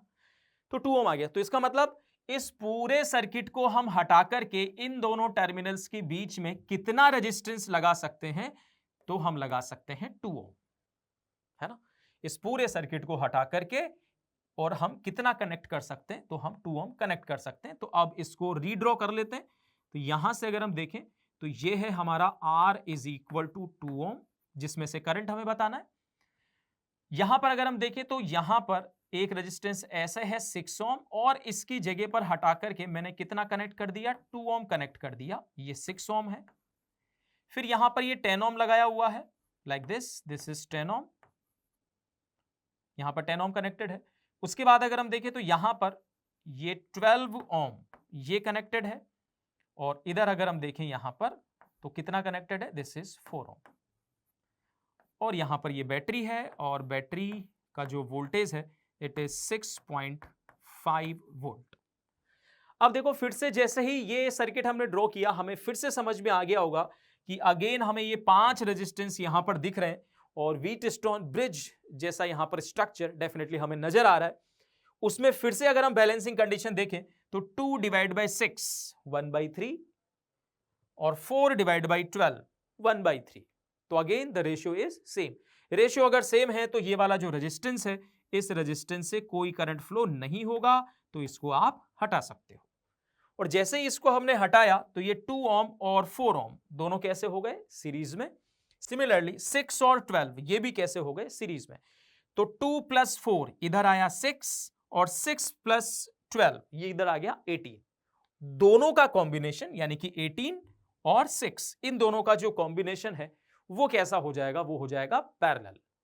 तो पैरेलल कॉम्बिनेशन में रेजिस्टेंस कैसे निकालते हैं, तो हमें पता है हम निकालते हैं कैसे, तो इधर हुआ 6 × 18, इधर का 18 है, डिवाइड बाय दोनों का सम कितना हो जाएगा 24। तो यहां से ये हमने कैंसिल किया 4 टाइम्स, तो ये आ जाएगा 9/2। 9/2 यानी कि 4.5 ओम ये रेजिस्टेंस आ गया। और इस रेजिस्टेंस इस कॉम्बिनेशन के साथ मतलब इस 4.5 के साथ ये 2 ओम कैसा है, सीरीज में है, तो उसको ऐड कर दो। तो इफेक्टिव रेजिस्टेंस इस पूरे सर्किट का इफेक्टिव रेजिस्टेंस अगर हम देखें तो वो निकल करके आया 6.5। जैसे ही 6.5 हमें मिला तो अब हम ये करंट बता सकते हैं कि यहां से ये जो करंट फ्लो कर रहा है आई ये कितना है, तो 6.5 वोल्टेज है और इफेक्टिव रेजिस्टेंस भी कितना है 6.5 है, यानी कि जो करंट है उसका आंसर है 1 एम्पियर, है ना। तो इस तरीके से हमारे पास ये आई ही हमें कैलकुलेट करना था कि 2 ओम से कितना करंट फ्लो होगा, तो हमने उसको कैलकुलेट किया, वो करंट कितना है, आंसर इज 1 एम्पियर, है ना। तो इस क्वेश्चन में हमें फिल करना रहेगा कि कितना आंसर होगा, एम्पियर तो नहीं लिखना है, एम्पियर में ही हमें बताना है, आई एम्पियर ऑलरेडी वो लिख चुके हैं, आई का वैल्यू कितना है, आई का वैल्यू 1 है, ठीक है। तो इस तरीके से इस क्वेश्चन को हमें सॉल्व करना है। तो व्हीटस्टोन ब्रिज थोड़ा सा हमें केवल इसमें दिखना चाहिए कि व्हीटस्टोन ब्रिज बन रहा है, एक बार बनेगा उसको सॉल्व करेंगे फिर से बनेगा, है ना, और क्वेश्चन हमारा सॉल्व हो जाएगा। तो ये था इस क्वेश्चन में कि इसको हम किस तरीके से सॉल्व करेंगे। आई होप कि सबको ये समझ में आ गया होगा किस तरीके से बैलेंसिंग कंडीशन वगैरह चेक करते हैं, ध्यान देना है इस बात के ऊपर। ओके चलो ठीक, तो इसी के साथ इसके बाद हम देखते हैं कि नेक्स्ट क्वेश्चन में देखिए हमसे क्या पूछ रहे हैं। Okay, so this is our next question. In infinite line charge of uniform electric charge density lambda lies along the axis of an electrically conducting infinite cylindrical shell of radius capital R. तो हमें दिया हुआ है कि एक wire है, infinite length का wire है, उसका चार्ज डेंसिटी हमें गिवन है लैम्डा, और उसको हमने कहां पे रख दिया है, एक सिलिंड्रिकल शेल, वो भी इनफाइनाइट है, एक सिलिंड्रिकल शेल जिसका रेडियस r है, उसकी एक्सिस पर हमने उसको रखा। At time t = 0 the space inside the cylinder is filled with a material of permittivity epsilon and electrical conductivity sigma। और उसके बीच का जो पोर्शन था शेल के अंदर, मतलब वायर और जो शेल है उनके बीच का जो पोर्शन था उसमें हमने एक मटेरियल फिल कर दिया जिसका कंडक्टिविटी हमें सिग्मा दिया है और परमिटिविटी उसका हमें एप्सिलॉन गिवन है। The electrical conduction in the material follows Ohm's law. तो उसकी अब होगा क्या कि यहां पर जो चार्ज था किसके ऊपर, वायर के ऊपर, वो फ्लो करना स्टार्ट कर देगा, मतलब कंडक्टिंग जो मटेरियल है उसके थ्रू चार्ज फ्लो होगा, मतलब उसमें एक करंट डेवलप होगा और चार्ज फ्लो करने लग जाएगा वायर से बाहर वाली जो कंडक्टिंग जो सरफेस है शेल का उसके तरफ वो फ्लो करने लग जाएगा। तो कि जो इलेक्ट्रिकल कंडक्शन है in the material follows Ohm's law, तो उसके लिए हम ओम्स लॉ को यूज कर सकते हैं। Which one of the following graphs best describes the subsequent variation of the magnitude of current density at any point in the material. तो जो करंट डेंसिटी होगा मटेरियल में किसी भी पॉइंट पर, करंट डेंसिटी की अगर हम बात करें तो टाइम के साथ वो किस तरीके से वेरी करेगा, ये हमें ग्राफ के अकॉर्डिंग बताना है कि वो किस तरीके से वेरी करेगा। तो चलो देखते हैं कि इस क्वेश्चन को हम कैसे सॉल्व करें। पहले सिचुएशन को थोड़ा और अच्छे से हम समझते हैं और फिर कैसे हम इसको प्रोसीड करते हैं वो हम देखते हैं। तो चलो सबसे पहले हम सिचुएशन यहां पर बना लेते हैं कि हमारे पास एक ये ऐसे इनफाइनाइट वायर है और ऐसे ही हमारे पास क्या है, एक इनफाइनाइट सिलिंड्रिकल शेल है लाइक दिस, ये भी इनफाइनाइट। स्टार्टिंग में हम अब, और ये जो पोर्शन है बीच का, यहां पर हमने एक मटेरियल फिल कर दिया है जिसके लिए कंडक्टिविटी सिग्मा और परमिटिविटी हमें कितना दिया हुआ है, एप्सिलॉन गिवन है। स्टार्टिंग में हमसे बोला कि ये जो लाइन चार्ज है इसका जो चार्ज डेंसिटी है वो लैम्डा है, उसको फॉर द सिंप्लीफिकेशन में लैम्डा नॉट कंसीडर कर लेता हूं। लैम्डा नॉट का मतलब हुआ कि इनिशियली, है ना, t = 0 पर अगर हम बात करें तो t = 0 पर इसका जो चार्ज डेंसिटी है वो लेट्स से कि लैम्डा नॉट है, और टी टाइम के बाद ये लैम्डा रह जाता है ना, क्योंकि इस कंडक्टिंग मटेरियल, ये जो मटेरियल है यहां पर, इसके थ्रू वो चार्ज क्या होगा, फ्लो होगा, राइट। तो यहां का जो चार्ज डेंसिटी है, लीनियर चार्ज डेंसिटी है, वो धीरे धीरे क्या होता रहेगा, कम होता रहेगा। तो टी टाइम के बाद हम लैम्डा कंसिडर कर लेंगे, स्टार्टिंग में हम इसको लैम्डा नॉट कंसिडर कर लेते हैं। अब देखो उसके बाद जैसे लेट्स से कि हमने ये पॉइंट हमने कंसिडर किया मटेरियल के अंदर, तो यहां पर जो करंट डेंसिटी है, वो करंट डेंसिटी टाइम के साथ किस तरीके से वेरी कर रहा है, इसके लिए हमें ग्राफ बनाना है। ग्राफ बनाना है तो हमें एक रिलेशन की जरूरत पड़ेगी जिसके अकॉर्डिंग हम ग्राफ बना सके। तो ओम्स लॉ के अकॉर्डिंग करंट डेंसिटी को लिखा जा सकता है J is equal to sigma E. Sigma हमें मटेरियल का दिया हुआ है। बात करें अगर हम इलेक्ट्रिक फील्ड की, तो लेट्स से कि टी टाइम के बाद ये जो वायर है इसका जो डेंसिटी है वो कितना रह गया, वो लैम्डा रह गया। तो जब हम यहां पर इलेक्ट्रिक फील्ड लिखेंगे तो उस इलेक्ट्रिक फील्ड को हम कितना लिख सकते हैं, सिग्मा, और इनफाइनाइट लाइन चार्ज की वजह से अगर ये वाला डिस्टेंस अगर मैं कंसीडर कर लूं कितना, स्मॉल आर, तो यहां पर इलेक्ट्रिक फील्ड को हम लिख पाएंगे कितना 2k lambda divide by are. इस तरीके से हम लिख लेंगे। तो ये बात यहां पर कंफर्म हो गया, सिग्मा है हमारे पास विच इज कांस्टेंट मटेरियल के हर एक पॉइंट पर, 2 कांस्टेंट है, k कांस्टेंट है, और इस पॉइंट की अगर हम बात करेंगे तो इस पॉइंट के लिए जो डिस्टेंस है वो r के इक्वल है। बट दिस लैम्डा है ना, ये जो r है ये टाइम के ऊपर थोड़ी ना डिपेंड करेगा, है ना, ये तो पॉइंट इधर ही रहेगा हमेशा ही। लेकिन जो लैम्डा है ना, जो डेंसिटी है वो क्या हो रहा है, वो टाइम के साथ डिक्रीज हो रहा है, ये यहां पर हमें समझ में आ रहा है। तो इसका मतलब इस लैम्डा का हमें यहां पर वेरिएशन देखना पड़ेगा, किसके साथ, टाइम के साथ, कि लैम्डा किस तरीके से चेंज हो रहा है। ठीक है, तो चलो अब हम इस लैम्डा की बात करते हैं कि लैम्डा हम किस तरीके से कैलकुलेट करें। तो लैम्डा कैलकुलेट करने के लिए अगर हम बात करें कि जैसे किसी भी इंस्टेंट पर अगर हम देखें तो इसका जो चार्ज डेंसिटी हमें गिवन है वो लैम्डा गिवन है। तो अगर हम किसी इंस्टेंट के लिए अगर हम बात करें तो जो चार्ज होगा इसके ऊपर, है ना, कोई भी मान लो कि जैसे ये वाला लेंथ हमने कंसीडर कर लिया, ये वाला लेंथ हमने लिया L, ठीक है, इनफाइनाइट था तो हमने केवल L लेंथ हमने कंसीडर कर लिया। तो इस L लेंथ में अगर हम देखें तो ये जो वायर है, इस वायर के ऊपर जो चार्ज होगा वो Q, उसको मैं कितना लिख सकता हूं, उसको मैं लिख सकता हूं lambda into L, lambda into L, इस तरीके से हमने लिख लिया। तो अगर हम करंट की बात करेंगे कि करंट कितना होगा, तो I को हम लिखेंगे क्या, dq बाई dt, क्या लिखेंगे इसको हम, dq बाई dt। अब इसी L लेंथ की मैं बात कर रहा हूं, तो यहां पर इसको क्या लिखा जा सकता है, dq बाई dt को अगर हम देखेंगे तो ये हो जाएगा L into D lambda by dt। Lambda ही तो टाइम के साथ वेरी कर रहा है ना, तो इस तरीके से हमने लिखा कि जो करंट होगा उसको हम इस फॉर्म में यहां पर लिख लेंगे। ये बात भी ठीक है, ठीक। अच्छा, उसी के साथ अगर हम ये देखना चाहें यहां पर कि जैसे ये हमारे पास आ गया है ना, लैम्डा तो हमने देख लिया यहां पर कि लैम्डा किस तरीके से, तो करंट हमने लिखा L into D lambda by dt, इस तरीके से हमने ये लिख लिया, ओके। अच्छा, अब उसके बाद अगर हम देखें यहां पर, तो अगर इस जगह पर इलेक्ट्रिक फील्ड जैसे हमने लिखा 2k lambda by r, okay, तो अगर हम यहां पर कैलकुलेट करना चाहें कि करंट कितना फ्लो कर रहा है ना, करंट कितना फ्लो कर रहा है, अगर हम ये कैलकुलेट करना चाहें तो जो L लेंथ हमने लिया है इसका रेजिस्टेंस अगर हम टोटल निकालें कि इसका रेजिस्टेंस कितना होगा, है ना, एक तो हमने इस तरीके से करंट लिख लिया, बट क्योंकि हमें लैम्डा चाहिए, है ना, टाइम की फॉर्म में, तो इसका मतलब ये करंट हमें यहां से कैलकुलेट करना पड़ेगा। तो करंट को हम किस तरीके से कैलकुलेट कर सकते हैं, तो potential difference divide by resistance, ये हम यूज करेंगे, है ना, potential difference divide by resistance. तो अगर हम सबसे पहले तो हमें देखना पड़ेगा कि ये जो मटेरियल हमने फिल किया है उसका रेजिस्टेंस कितना है। तो अगर हम L लेंथ केवल कंसीडर करें, तो मतलब रेजिस्टेंस पर यूनिट लेंथ यहां पर अगर हम कैलकुलेट करें तो वो हम किस तरीके से कैलकुलेट कर सकते हैं, तो करंट इस तरीके से फ्लो कर रहा है, इस एक्सिस से बाहर की तरफ, है ना, एक्सिस से बाहर की तरफ ये करंट फ्लो कर रहा है, ओके।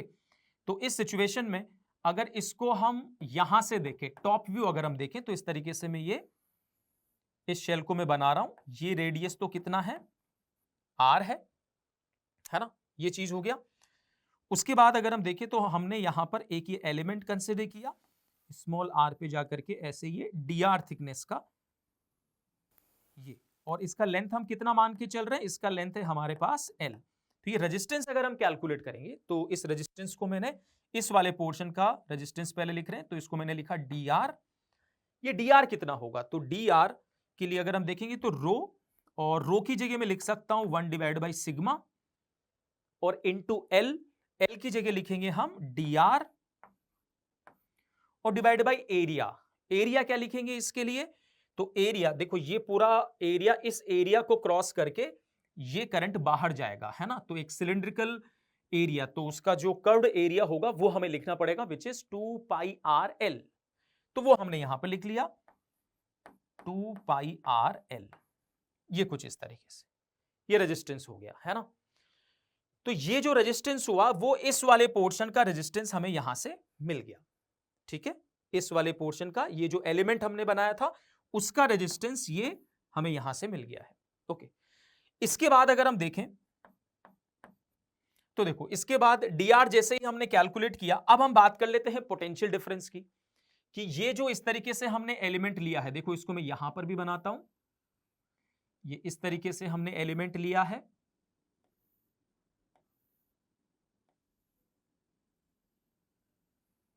ठीक है। आई होप कि आपको ये दोनों पर्सपेक्टिव से ये चीज समझ में आ रही होगी कि किस तरीके से ये एलिमेंट हमने कंसिडर किया है। Okay, like this. तो इसका रेजिस्टेंस हम देख चुके हैं, है ना। अब हम बात करें कि यहां पर ये जो दोनों, ये जो हमने एलिमेंट माना है, इसके क्रॉस पोटेंशियल डिफरेंस कितना है, तो इस पोटेंशियल डिफरेंस को हम कैसे लिख सकते हैं, तो अगर हम dv लिखें द पोटेंशियल डिफरेंस, तो इसको लिखा जाएगा minus of E dot D R, है ना, सिंपल। इसको क्या लिख लेंगे, minus of E dot D R. So minus of E dot D R उसको लिख लेते हैं। ओके, तो ई की जगह हम लिखेंगे क्या, 2k lambda divide by R और इनटू डी आर, इस तरीके से लिखा है ना। तो अब अगर हम करंट निकालें यहां पर कि इस वाले पोर्शन से कितना करंट फ्लो कर रहा है, तो इस वाले पोर्शन के क्रॉस पोटेंशियल डिफरेंस भी हमें पता है और इसका रेजिस्टेंस भी पता है। ओके, तो पोटेंशियल डिफरेंस कितना है ये और रेजिस्टेंस कितना है ये, तो अगर हम डिवाइड करेंगे तो हमें करंट मिल जाएगा कि इस पोर्शन से कितना करंट फ्लो कर रहा है। तो यहां पर अगर हम देखें तो हमने लिखा minus of 2k lambda upon R D R, और इसको हमने डिवाइड किया इससे, यानी कि D R this is divide by 2 pi sigma R into L, इस तरीके से हमारे पास आ जाएगा। तो अगर हम देखें तो डी आर से ये डी आर कैंसिल हो जाएगा, ठीक है, और ये वाली चीज ऊपर चली जाएगी, तो ये आर से आर भी कैंसिल होगा, है ना। तो फाइनली अगर हम देखें तो कितना, देखो यहां पर ये बच रहा है, उसको थोड़ा सिंप्लीफाई अब हम कर लेते हैं। तो R से ये R कैंसिल हो गया है, DR से ये DR कैंसिल हो गया है, ये ऊपर जाएगा, तो ये माइनस ऑफ 4 पाई के लेमडा वहां पर बचा हुआ है। ओके, और उसके साथ साथ ये सिग्मा और L भी ऊपर जाएगा, है ना, ये सिग्मा और ये L ये भी ऊपर चला गया। सो दिस इज करंट, है ना। L लेंथ से अगर मैं इतने की बात करूं तो ये इतने पोर्शन से कितना करंट फ्लो होगा, तो ये हमने यहां पर कैलकुलेट किया है। K को हम 1/4 पाई एप्सिलॉन लिख सकते हैं, एप्सिलॉन नॉट नहीं, एप्सिलॉन, क्योंकि परमिटिविटी हमें एप्सिलॉन यहां पर दिया हुआ है। तो K को हम कितना लिख लेंगे, 4 पाई एप्सिलॉन, तो 4 पाई से 4 पाई कैंसिल हो जाएगा, तो यहां से हमें मिला minus of lambda into sigma L upon epsilon. ये इस तरीके से इस सिचुएशन में हमें ये करंट यहां पर मिल गया। ये जो सिचुएशन है कि जैसे ये पर्टिकुलर किसी टाइम टी पर हमने कैलकुलेट किया है ना, किसी पर्टिकुलर टाइम टी पर ये जो करंट हमें मिलेगा दैट इज दिस, है ना, lambda sigma L upon epsilon. इसकी खास बात अगर हम देखें तो ये जो क्वांटिटी है, देखो ये आर के ऊपर डिपेंड नहीं कर रहा है, ये जो करंट हमने कैलकुलेट किया है it is independent of R. इसका मतलब पोर्शन चाहे हम यहां लेते, यहां लेते, यहां लेते, है ना, कहीं पर भी वो पोर्शन हम ले सकते थे, मतलब आर से इंडिपेंडेंट है। तो जितना करंट यहां से पास होगा उतना ही यहां से भी होगा, उतना ही यहां से भी होगा, ऐसा होना भी चाहिए था। और इस तरीके से इस एक्सप्रेशन से हमें ये समझ में भी आ रहा है। अब ये जो करंट हमने कैलकुलेट किया है, क्या इसको मैं यहां पर पुट कर सकता हूं? क्योंकि अल्टीमेटली देखो मेरे को करंट डेंसिटी चाहिए, करंट डेंसिटी चाहिए। करंट डेंसिटी के लिए मेरे को ये lambda in the form of time T, ये मेरे को रिक्वायरमेंट होगा। ठीक है, तो मैंने आई को D Q by D T लिख करके ये चीज लिखा था, है ना। तो अब आई की जगह पर हम ये क्वांटिटी यहां पर पुट कर देते हैं। तो मैंने यहां पर लिखा minus of lambda sigma L upon epsilon, ये हमने पुट कर लिया। सो एल से ये एल कैंसिल हो गया, लेमडा को इधर लेके आ जाओ, dt को उधर ले जाओ। तो देखो इस एक्सप्रेशन के बाद देखो मैं यहां पर लिख रहा हूं, तो हम लिखेंगे D lambda upon lambda which is equal to minus of sigma divide by epsilon, है ना। इस तरीके से लिख लेंगे इसको, यहां पर ये चीज को इस तरीके से लिखते हैं, सिग्मा अपॉन एप्सिलॉन और dt। ओके, ये इस तरीके का केस यहां पर हमारे पास आ गया। तो किसी भी टाइम t पर अगर हम कैलकुलेट करें कि लेमडा कितना है, तो t इक्वल टू 0 पर जैसे हमें पता है कि वो लेमडा नॉट था, और किसी भी टाइम t पर अगर हम बात करें t टाइम पर, तो उसको हम कंसीडर कर लेते हैं कि वो लेमडा है। सो हम यहां पर लिख सकते हैं कि जो लेमडा होगा किसी भी टाइम t पर, this lambda is equal to what, it is lambda naught e raised to the power minus sigma upon epsilon into t। ये हमारा लेमडा का वैल्यू आ गया। इस लेमडा की वैल्यू को हम जब यहां पर पुट कर देंगे, इस लेमडा की वैल्यू को जब हम यहां पर पुट कर देंगे, तो उससे हमें करंट डेंसिटी का वेरिएशन हमें यहां पर साफ साफ नजर आ रहा है। तो current density is directly proportional to lambda, and lambda is varying with time like this, है ना।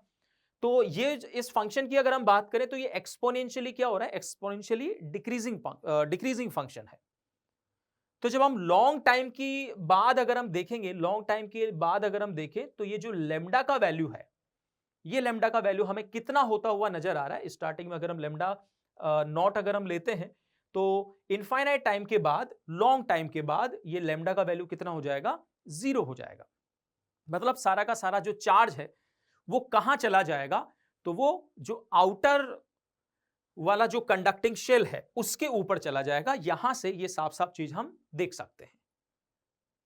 ठीक है, तो टाइम के साथ किसी भी पॉइंट पर जो करंट डेंसिटी होगा वो भी क्या हो रहा है, वो करंट डेंसिटी भी कम होता जा रहा है। इसका मतलब जो करंट है, जैसे यहां पर अगर हम बात करें तो इसमें ये लेमडा इसमें भी आया था, है ना, करंट में भी, और लेमडा का जो फंक्शन है वो ये है।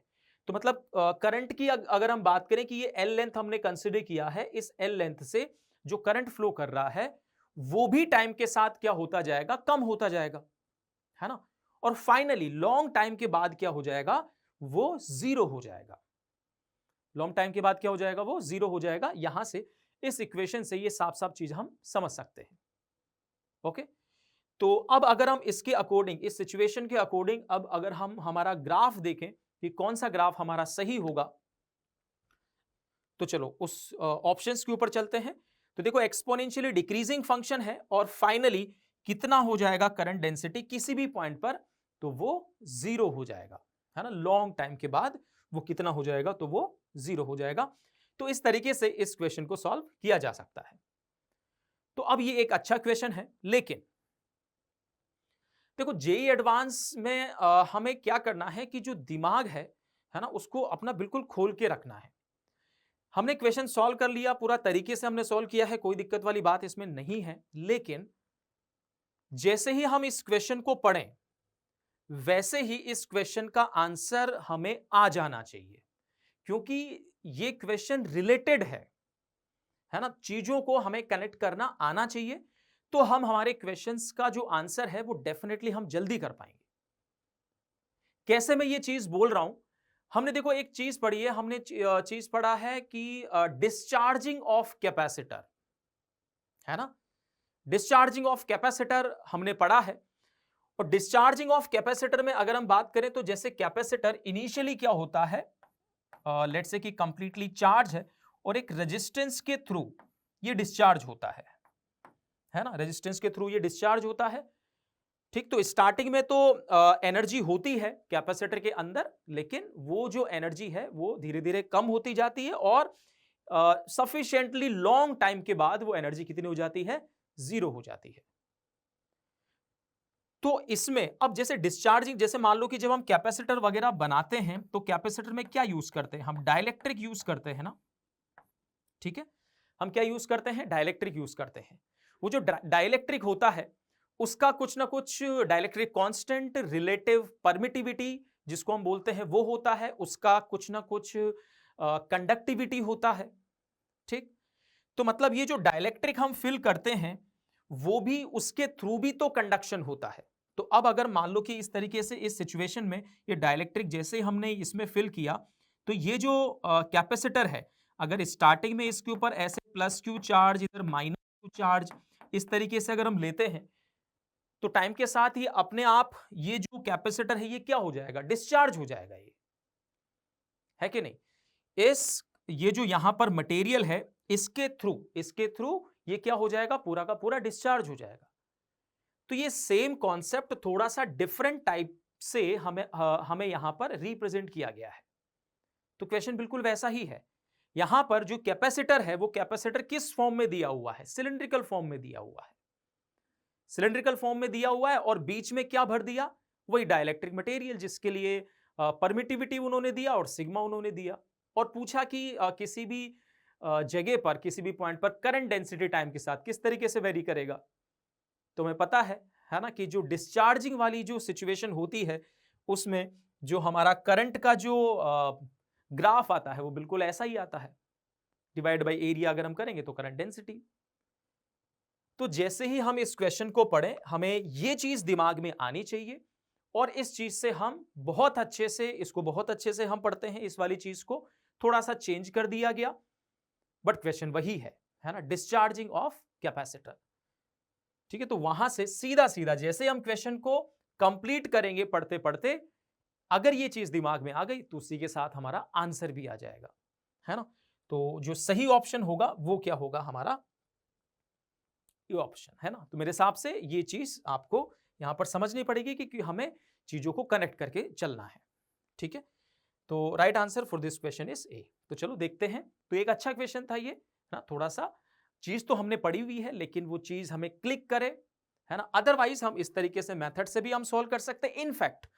इनफैक्ट आप ये कैपेसिटर वाला कॉन्सेप्ट यूज करके भी इस क्वेश्चन को आप सॉल्व कर सकते हो।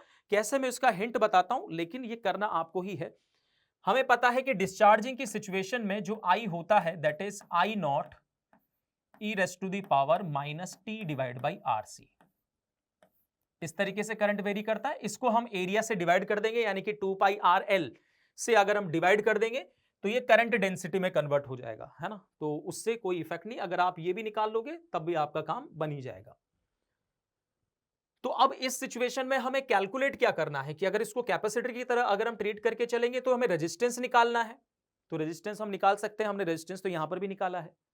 ठीक है, कैपेसिटेंस निकालना होगा तो सिलिंड्रिकल कैपेसिटेंस हम किस तरीके से कैलकुलेट करते हैं ये चीज हमें पता है, तो वो हमें यहां पर पता चल जाएगा। तो पूरा का पूरा एक्सप्रेशन आपको दिख जाएगा, सेम एक्सप्रेशन आएगा, है ना। जैसे हमने यहां पर कैलकुलेट किया है बिल्कुल उसी तरह के एक्सप्रेशन हमें यहां पर भी मिलेगा। आई नोट भी आप निकाल सकते हो, टी इक्वल टू 0 पर कितना करंट है। तो आप इसका यूज करके भी इस एक्सप्रेशन तक पहुंच सकते हो, जैसे हम यहां पर पहुंचे हैं लेमडा जे पर या फिर करंट के ऊपर। ये इस तरीके के अप्रोच से हम पहुंचे हैं, आप इस अप्रोच से भी पहुंच सकते हो क्योंकि क्वेश्चन वही है। ओके, ठीक है, तो चलो इसी के साथ हम देखते हैं नेक्स्ट क्वेश्चन हमारे पास। देखिए क्या है, सो इसका आंसर है A. This is our next. In an incandescent bulb has a thin filament of tungsten that is heated to high temperature by passing an electrical current. तो एक बल्ब है, इनकैंडेसेंट बल्ब है, जिसमें मतलब इनकैंडेसेंट मतलब जिसमें heating के through light emit होती है ना। तो bulb has a thin filament of tungsten that is heated to high temperature by passing an electrical current. The hot filament emits black body radiation, है ना। तो उसमें हम करंट को फ्लो करवा रहे हैं, उस करंट के हीटिंग इफेक्ट की वजह से फिलामेंट गर्म होता है और गर्म होने के बाद उसका टेम्परेचर बढ़ा, और टेम्परेचर बढ़ा तो उसने रेडिएशंस एमिट किए, है ना। This is the principle of bulb. ठीक, the filament is observed to break up at random locations after a sufficiently long time of operation due to non uniform evaporation of tungsten from the filament. तो हुआ क्या कि sufficiently long time के बाद अगर हम देखें, मतलब काफी टाइम से उस बल्ब को यूज किया जा रहा है तो क्या हुआ कि टेम्परेचर हीटिंग उसमें इलेक्ट्रिकल एनर्जी हम कंटिन्यूसली सप्लाई कर रहे हैं, तो उसका टेम्परेचर कंटिन्यूसली बढ़ता जा रहा है, और टेम्परेचर कंटिन्यूसली बढ़ता जा रहा है तो लॉन्ग टाइम के बाद वो क्या हुआ कि रैंडम लोकेशन से, है ना, जैसे मान लो कि ऐसा कोई फिलामेंट हमने कंसीडर किया, है ना, तो रैंडम लोकेशन से मतलब लेट से कि यहां से, है ना, यहां से फिर यहां से, ऐसे रैंडम लोकेशन से वो क्या हो गया, वो टूट गया आफ्टर लॉन्ग टाइम, है ना, बहुत टाइम के बाद यूज करते रहे, है ना, और फिर वो रैंडम लोकेशन से ब्रेक होगा। ब्रेक क्यों हुआ? नॉन यूनिफॉर्म इवेपोरेशन की वजह से वो ब्रेक हुआ। ठीक है, अब जैसे हमने कंसीडर कर लिया कि लेट से कि टंगस्टन है, किसी पर्टिकुलर टी टेम्परेचर पर वो मान लो कि इवेपोरेट होता है, ऐसा हमने कंसीडर किया। ठीक, तो ये रैंडम लोकेशंस पर इवेपोरेट हुआ है, इसका क्या मतलब निकाले हम, है ना, रैंडम लोकेशन से हुआ है वो, तो रैंडम लोकेशन, इसका मतलब साफ साफ ये है कि हर एक जगह पर, है ना, जो फिलामेंट है उसके हर एक जगह का टेम्परेचर सेम नहीं है। भाई जहां पर बहुत ज्यादा टेम्परेचर, जो मैंने बोला कि लेट्स से कि टी टेम्परेचर पर वो इवेपोरेट होता है, ठीक, तो जहां से वो टूटा है वहां पर टेम्परेचर उतना पहुंच गया, लेकिन बाकी जगह का टेम्परेचर उतना नहीं पहुंचा। इसका मतलब जो टेम्परेचर का वेरिएशन है फिलामेंट के अलोंग, वो यूनिफॉर्म नहीं है, कहीं ज्यादा है टेम्परेचर, कहीं पर कम है। ये यहां से हम कंक्लूजन निकाल सकते हैं, जैसा कि इंफॉर्मेशन हमें दिया गया है उसके अकॉर्डिंग हमने ये यहां से ये इंफॉर्मेशन निकाला है। If the bulb is powered eight constant voltage से हमने उसको लगाया हुआ है वोल्टेज इज कांस्टेंट, है ना, which of the following statements is are true. तो चलो पहला ऑप्शन हम देखते हैं, the temperature distribution over the filament is uniform. ये गलत बात हो गई, क्योंकि अगर यूनिफॉर्म डिस्ट्रीब्यूशन होता टेम्परेचर का तो वो हर जगह से इवेपोरेट होता, लेकिन क्वेश्चन में साफ साफ उन्होंने लिखा हुआ है कि नॉन यूनिफॉर्म इवेपोरेशन है ना, जहां से टूटा वहां पर वो इवेपोरेट हुआ नॉन यूनिफॉर्मली, है ना, वहां से वो इवेपोरेट हो गया, तो इसका मतलब वहां के टेम्परेचर ज्यादा है। ठीक, तो इसकी वजह से ऐसा हो रहा है, तो इसका मतलब जो पहला ऑप्शन है वो बिल्कुल गलत है, क्योंकि यूनिफॉर्म डिस्ट्रीब्यूशन नहीं है टेम्परेचर का। ठीक, the second case, the resistance over small sections of filament decreases with time. तो अगर मान लो कि ये जो फिलामेंट है इसके छोटे छोटे सेक्शंस अगर हम कंसीडर करें, तो क्या हो रहा है कि उन सेक्शंस का जो रेजिस्टेंस है वो क्या हो रहा है, वो टाइम के साथ डिक्रीज हो रहा है, ऐसा इन्होंने बोला।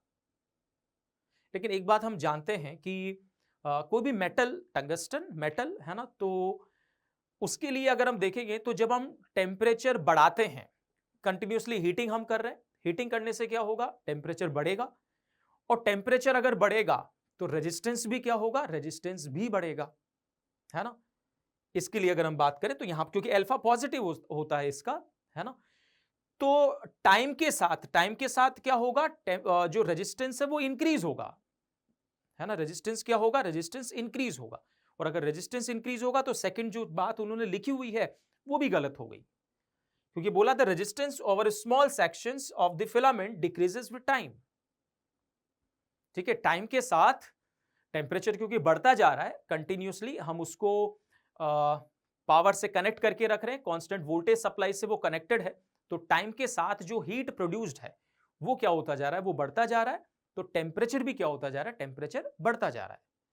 और अगर टेम्परेचर बढ़ता जा रहा है तो रेजिस्टेंस भी क्या होगा, छोटे छोटे स्मॉल सेक्शंस के लिए अगर हम बात करेंगे तो वो भी क्या हो रहा है, वो भी स्मॉल सेक्शंस में कोई भी एक इस सेक्शन को अगर हम लें तो उसका रेजिस्टेंस टाइम के साथ क्या होता जा रहा है, बढ़ता जा रहा है, लेकिन उन्होंने लिखा कि वो कम हो रहा है, तो कम नहीं होगा, बढ़ेगा, तो ये भी गलत हो गया।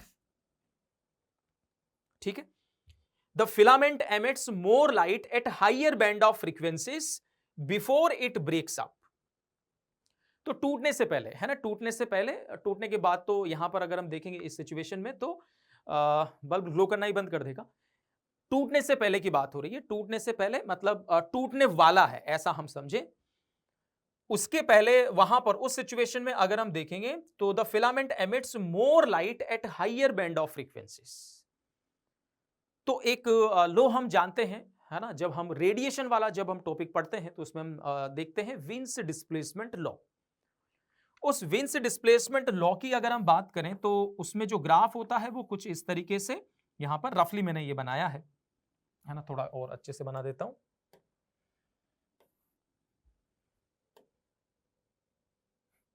देखो, है ना, ये कुछ इस तरीके से ये हमारा ग्राफ आता है ना। तो इसमें अगर हम देखें तो ये जो वेवलेंथ होती है इसको हम लैम्डा एम कंसीडर करते हैं, इधर हम टेम्परेचर लेते हैं, राइट, है ना, ऐसा हम कंसीडर करते हैं। तो जो विन्स डिस्प्लेसमेंट लॉ बोलता है कि lambda M into T is constant which is equal to Wien's constant. ठीक, बी लिख लो इसको, है ना, ये कांस्टेंट होता है। तो lambda M into T is equal to B, ये वाली चीज हमारे पास होती है। तो जैसे जैसे टेम्परेचर बढ़ेगा वैसे वैसे क्या होगा कि ये जो लैम्डा एम है ये क्या होगा, कम। और लैम्डा कम होने का मतलब है कि फ्रीक्वेंसी का बढ़ना, हम रेडिएशन की बात कर रहे हैं, है ना। तो जैसे जैसे टेम्परेचर बढ़ेगा फ्रीक्वेंसी भी क्या होगा, बढ़ेगा, है ना। मतलब वो वाली फ्रीक्वेंसी जिसके सबसे ज्यादा रेडिएशन होंगे, है ना, ये ई लैम्डा होता है ना, ठीक है। तो मतलब वो वाली वेवलेंथ जिसके सबसे ज्यादा रेडिएशंस हैं। तो यही तो बोला है कि the filament emits more light, मतलब ज्यादा रेडिएशंस, ज्यादा radiations at higher band of frequencies, कम वेवलेंथ मतलब हायर बैंड ऑफ फ्रीक्वेंसीज, है ना, बिफोर इट ब्रेक्स अप। क्योंकि बिफोर इट ब्रेक्स अप मतलब टेम्परेचर बहुत ज्यादा, है ना, टूटने वाला है, टेम्परेचर बहुत ज्यादा। टेम्परेचर अगर ज्यादा तो वेवलेंथ कम, मतलब फ्रीक्वेंसी ज्यादा। तो ज्यादा फ्रीक्वेंसीज की लाइट को वो एमिट करेगा टूटने से पहले। ये बात बिल्कुल ठीक है ना। तो इस वजह से हमारा जो ऑप्शन सी है ये क्या हो गया, करेक्ट। ठीक है, okay. The filament consumes less electrical power towards the end of the life of the bulb. अभी जैसे हमने बोला कि ज्यादा टेम्परेचर, है ना, जैसे जैसे वो अपनी टूटने की तरफ जब वो जाता रहेगा तो टेम्परेचर बढ़ता रहेगा, बढ़ता रहेगा, है ना। और टेम्परेचर अगर बढ़ेगा तो रेजिस्टेंस भी क्या होगा, रेजिस्टेंस भी बढ़ेगा। तो जो फिलामेंट है वो टूटने से पहले अगर उसको हम देखें तो रेजिस्टेंस उसका पहले के कंपैरिजन में क्या होगा, ज्यादा होगा। और अगर हम इलेक्ट्रिकल पावर की बात करें तो इलेक्ट्रिकल पावर क्योंकि हमें दिया हुआ है एट कांस्टेंट वोल्टेज, तो पावर को लिखा जाएगा v² डिवाइड बाई आर। तो inversely proportional to R, inversely proportional to R. और रेजिस्टेंस क्या होगा, रेजिस्टेंस बढ़ेगा, रेजिस्टेंस बढ़ेगा तो पावर क्या हो जाएगा, पावर कम हो जाएगा। तो जैसे जैसे वो अपनी अपनी, है ना, एंड की तरफ वो बढ़ता रहेगा तो वैसे वैसे उसका रेजिस्टेंस क्या होता रहेगा, उसका रेजिस्टेंस बढ़ेगा तो पावर क्या होता रहेगा, उसका जो इलेक्ट्रिकल कंजप्शन है ना, इलेक्ट्रिकल पावर का जो कंजप्शन है वो क्या होता रहेगा, कम होता रहेगा। तो ये बात भी बिल्कुल ठीक है ना। तो इस तरीके से इस क्वेश्चन में जो हमारा आंसर होगा वो होगा C option and D option. ठीक है, आई होप कि आपको बहुत अच्छे से ये क्वेश्चन जो है क्लियर हो गया होगा। तो अब इस क्वेश्चन में अगर हम देखें तो कॉन्सेप्ट अगर हम देखें तो एक ब्लैक बॉडी वाला जो विन्स डिस्प्लेसमेंट लो मैंने बताया इस तरीके का है, जो इंफॉर्मेशन दिया है उसके अकॉर्डिंग ये चीज देखना, है ना, ये चीज हमने किया है इसमें, और फिर उस चीज को ये पावर वाले फॉर्मूले से रिलेट करना। तो इसमें ऐसा कुछ भी नहीं है जिस चीज को हम नहीं जानते हो, हम सब चीज जानते हैं, पावर का फॉर्मूला भी जानते हैं, ये विन्स डिस्प्लेसमेंट लॉ भी हम जानते हैं, लेकिन चीजों को कनेक्ट करना, है ना, रिलेट करना, क्या दिया हुआ है उससे क्या हम कंक्लूजन निकालें, फिर उसको यहां पर कैसे रिलेट करें, ये process, this process is important, है ना, क्योंकि सब बच्चों को ये पता होता है, लेकिन फिर भी हम जानते हैं कि ये जब क्वेश्चन सामने आया होगा तो मैक्सिमम बच्चे इसको नहीं कर पाए होंगे, है ना। तो क्योंकि चीजों को केवल अपने को रिलेट करना आना चाहिए, क्योंकि ऐसा, है ना, आपको समझ में आ गया होगा कि ऐसा तो इसमें कुछ नहीं है जो हम इसमें नहीं कर सकते थे, हमें सब चीजें पता थी जो भी इसमें लग रही हैं। ओके, तो चलो इसके साथ तो हमने देखा कि जो राइट आंसर्स हैं वो क्या है, सी एंड डी। तो देखते हैं इसके बाद नेक्स्ट क्वेश्चन क्या है। Okay, consider two identical galvanometers and two identical resistors with resistances R. If the internal resistance of the galvanometer RC, which is less than R by 2, which of the following statements about any one of the galvanometer is are true?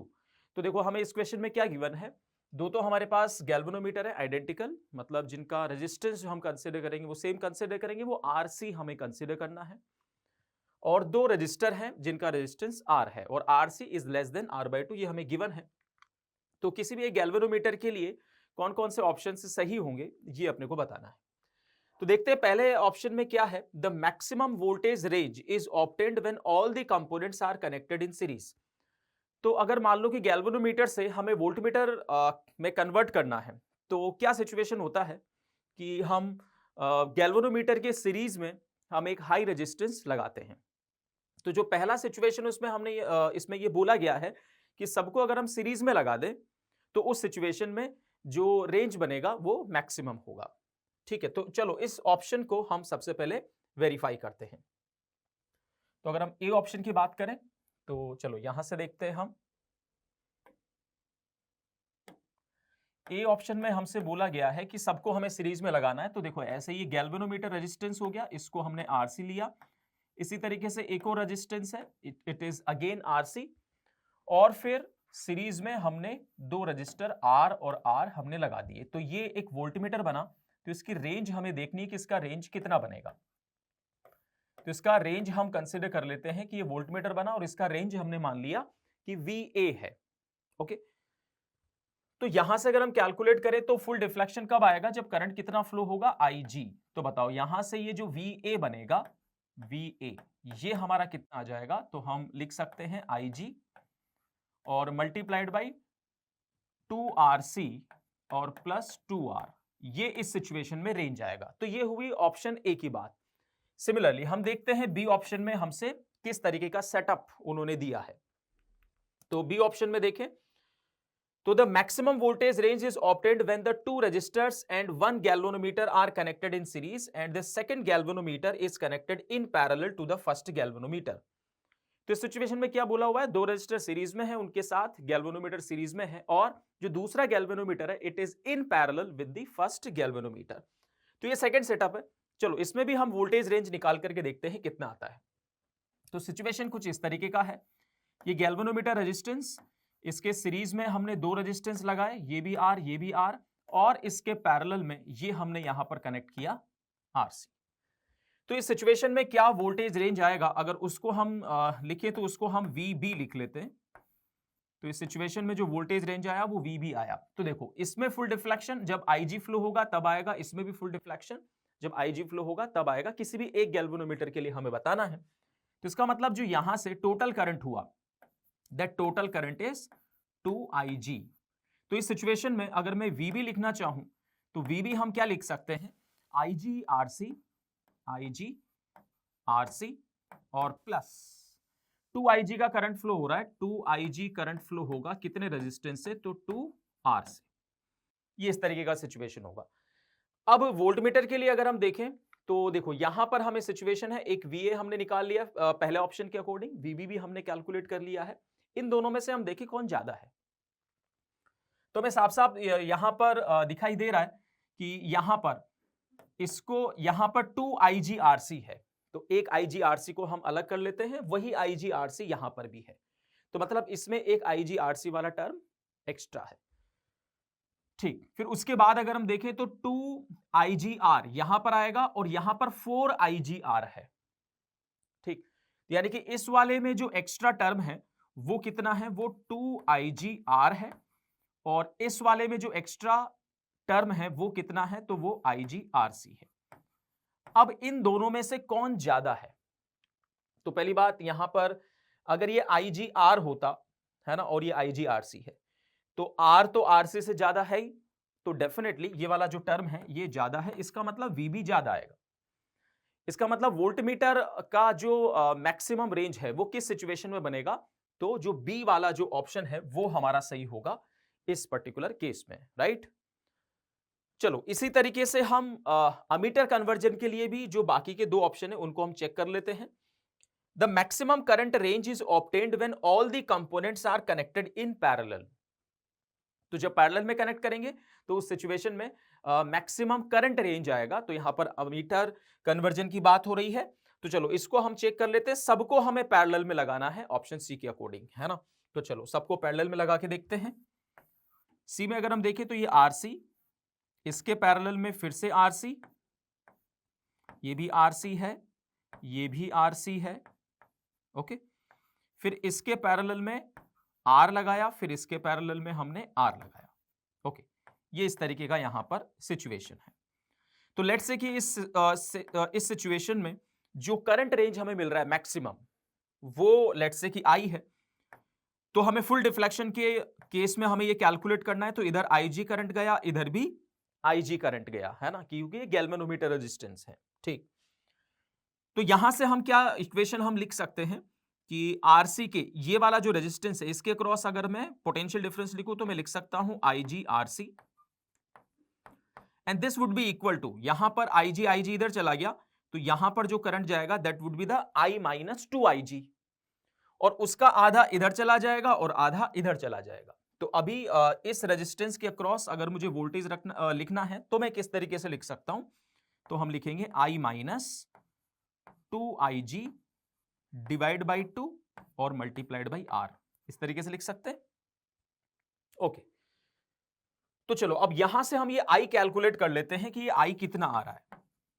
यहां से I calculate करके देखते हैं, तो ये हो जाएगा 2IG RC upon R, है ना, और प्लस 2IG हो जाएगा। तो I का जो वैल्यू यहां पर हमें मिल रहा है वो कितना मिल जाएगा, 2IG RC divide by R, है ना, और प्लस 2IG। ये इस तरीके से इस सिचुएशन में हमें करंट मिलेगा। इसी के साथ हम ऑप्शन डी भी चेक कर लेते हैं। ऑप्शन डी में देखो हमसे क्या बोला हुआ है, the maximum current range is obtained when the two galvanometers are connected in series. दोनों गैल्वेनोमीटर को हमने सीरीज में लगाया, and the combination is connected in parallel with both the resistors. दोनों रजिस्टर्स के साथ पैरेलल कॉम्बिनेशन है इन दोनों गैल्वेनोमीटर्स का, और गैल्वेनोमीटर सीरीज में है। तो चलो ऐसा भी सेटअप हम बना लेते हैं। तो ये आरसी हो गया, इधर भी क्या है, इधर भी आरसी है, और इनके पैरेलल में ये एक रेजिस्टेंस हुआ आर और दूसरा भी पैरेलल में ही है, तो ये भी हुआ आर। तो ये यहां से अगर हम करंट रेंज को कंसीडर करें कि ये आई है, तो यहां से हम बोलेंगे कि इसमें मैक्सिमम डिफ्लेक्शन कब आएगा, जब इधर करंट कितना जाएगा, आईजी, ठीक। तो इधर करंट कितना गया, आई माइनस आईजी, और फिर वो दो पार्ट में डिवाइड हो जाएगा। तो बताओ यहां पर क्या इक्वेशन बना सकते हैं, यहां पर लिखेंगे आईजी और multiplied by 2RC, this is equal to I minus IG divide by 2 और मल्टीप्लाइड बाई आर। तो यहां से अगर हम आई कैलकुलेट करते हैं तो देखो कितना मिलेगा, ये 2 इधर चला जाएगा तो 4IGRC हमें मिलेगा, 4IGRC upon R. So 4IGRC divide by R, ठीक है, और प्लस IG इस तरीके से हमें ये मिल जाएगा। जैसे हमने यहां पर कंपेयर किया था वैसे यहां पर भी कंपेयर करके हम देखते हैं। तो यहां पर देखो इस सिचुएशन में अगर हम देखें तो यहां पर twice of IGRC upon R ये एक्स्ट्रा है, और यहां पर जो एक्स्ट्रा टर्म है वो एक IG का है। IG इसमें भी आ रहा है लेकिन यहां पर 2IG है। तो अब इसमें हम देखते हैं कि कौन सा टर्म ज्यादा होगा। यहां पर एक्स्ट्रा क्या है, 2IGRC डिवाइड बाई आर, और यहां एक्स्ट्रा टर्म क्या है, IG। इन दोनों में से कौन ज्यादा है, यहां पर अगर हम देखें तो देखो RC अपॉन आर जो होगा वो लेस देन 1/2 है, क्योंकि हमें इंफॉर्मेशन गिवन था, हमें इंफॉर्मेशन गिवन है कि जो RC है it is less than R/2, ये इंफॉर्मेशन हमें गिवन है, ठीक है। तो RC upon R less than 1/2 होगा। तो RC upon R less than 1/2 होगा, तो ये वाला जो टर्म है, जो फर्स्ट टर्म है ये वाला, ये कम आएगा किससे? आईजी से। ये साफ साफ हम यहां से देख सकते हैं, ठीक है, ये हम देख सकते हैं। तो इसका मतलब जो डी ऑप्शन में जो सेटअप है उसमें जो करंट रेंज बनेगा वो कम बनेगा, है ना, उसमें कम बनेगा। तो करंट रेंज मैक्सिमम कब होगा? जब इस तरीके का कि चारों के चारों कैसे हो, आपस में पैरेलल हो, उस सिचुएशन में करंट रेंज मैक्सिमम आएगा। तो इस क्वेश्चन का जो सही आंसर बनेगा वो क्या बनेगा? Option B and C. I hope कि आपको ये अच्छे से क्लियर हो गया होगा। तो देखो अगेन इस क्वेश्चन में अगर हम देखें तो सिंपल हमें क्या दिया है, हमें गैल्वेनोमीटर्स दिए हुए हैं और conversion of galvanometer into voltmeter and ammeter वाला ये क्वेश्चन है। लेकिन देखो क्वेश्चन को कैसे ट्विस्ट किया गया है ना, और इतना सब कुछ अपने को करना पड़ेगा तब जाकर के हम सही आंसर्स तक पहुंच पाएंगे। ओके, तो इसका जो सही आंसर है that is B and C. Okay, तो बच्चों देखो आज ये हमारा फर्स्ट पार्ट हमने देखा करंट इलेक्ट्रिसिटी के, पीवाईक्यूज हमने सॉल्व किए जेईई एडवांस के। इसमें काफी सारे अच्छे क्वेश्चंस भी हमने देखे, कुछ सिंपल क्वेश्चंस भी थे, लेकिन सिंपल क्वेश्चंस भी किस तरीके थोड़ा सा ट्विस्ट करके जेईई एडवांस हमेशा पूछता है। तो इस बात के ऊपर हम डेफिनेटली ध्यान दें कि जब भी हम एडवांस में क्वेश्चन को लिखें, है ना, क्वेश्चन को सॉल्व करें, तो हमें दिमाग जो है वो थोड़ा खोल के रखना है, हमें सोचना है। जैसे ही हम क्वेश्चन पढ़ें तो चीजों को कनेक्ट करना जरूरी है ना। जैसे हमने क्वेश्चंस देखे थे कि अगर हम चीजों को रिलेट करते हैं तो बिना सॉल्व किए भी हमारे आंसर्स आ सकते हैं, जो भी हमने पढ़ा हुआ है उसके अकॉर्डिंग। ठीक है, ओके, थैंक यू।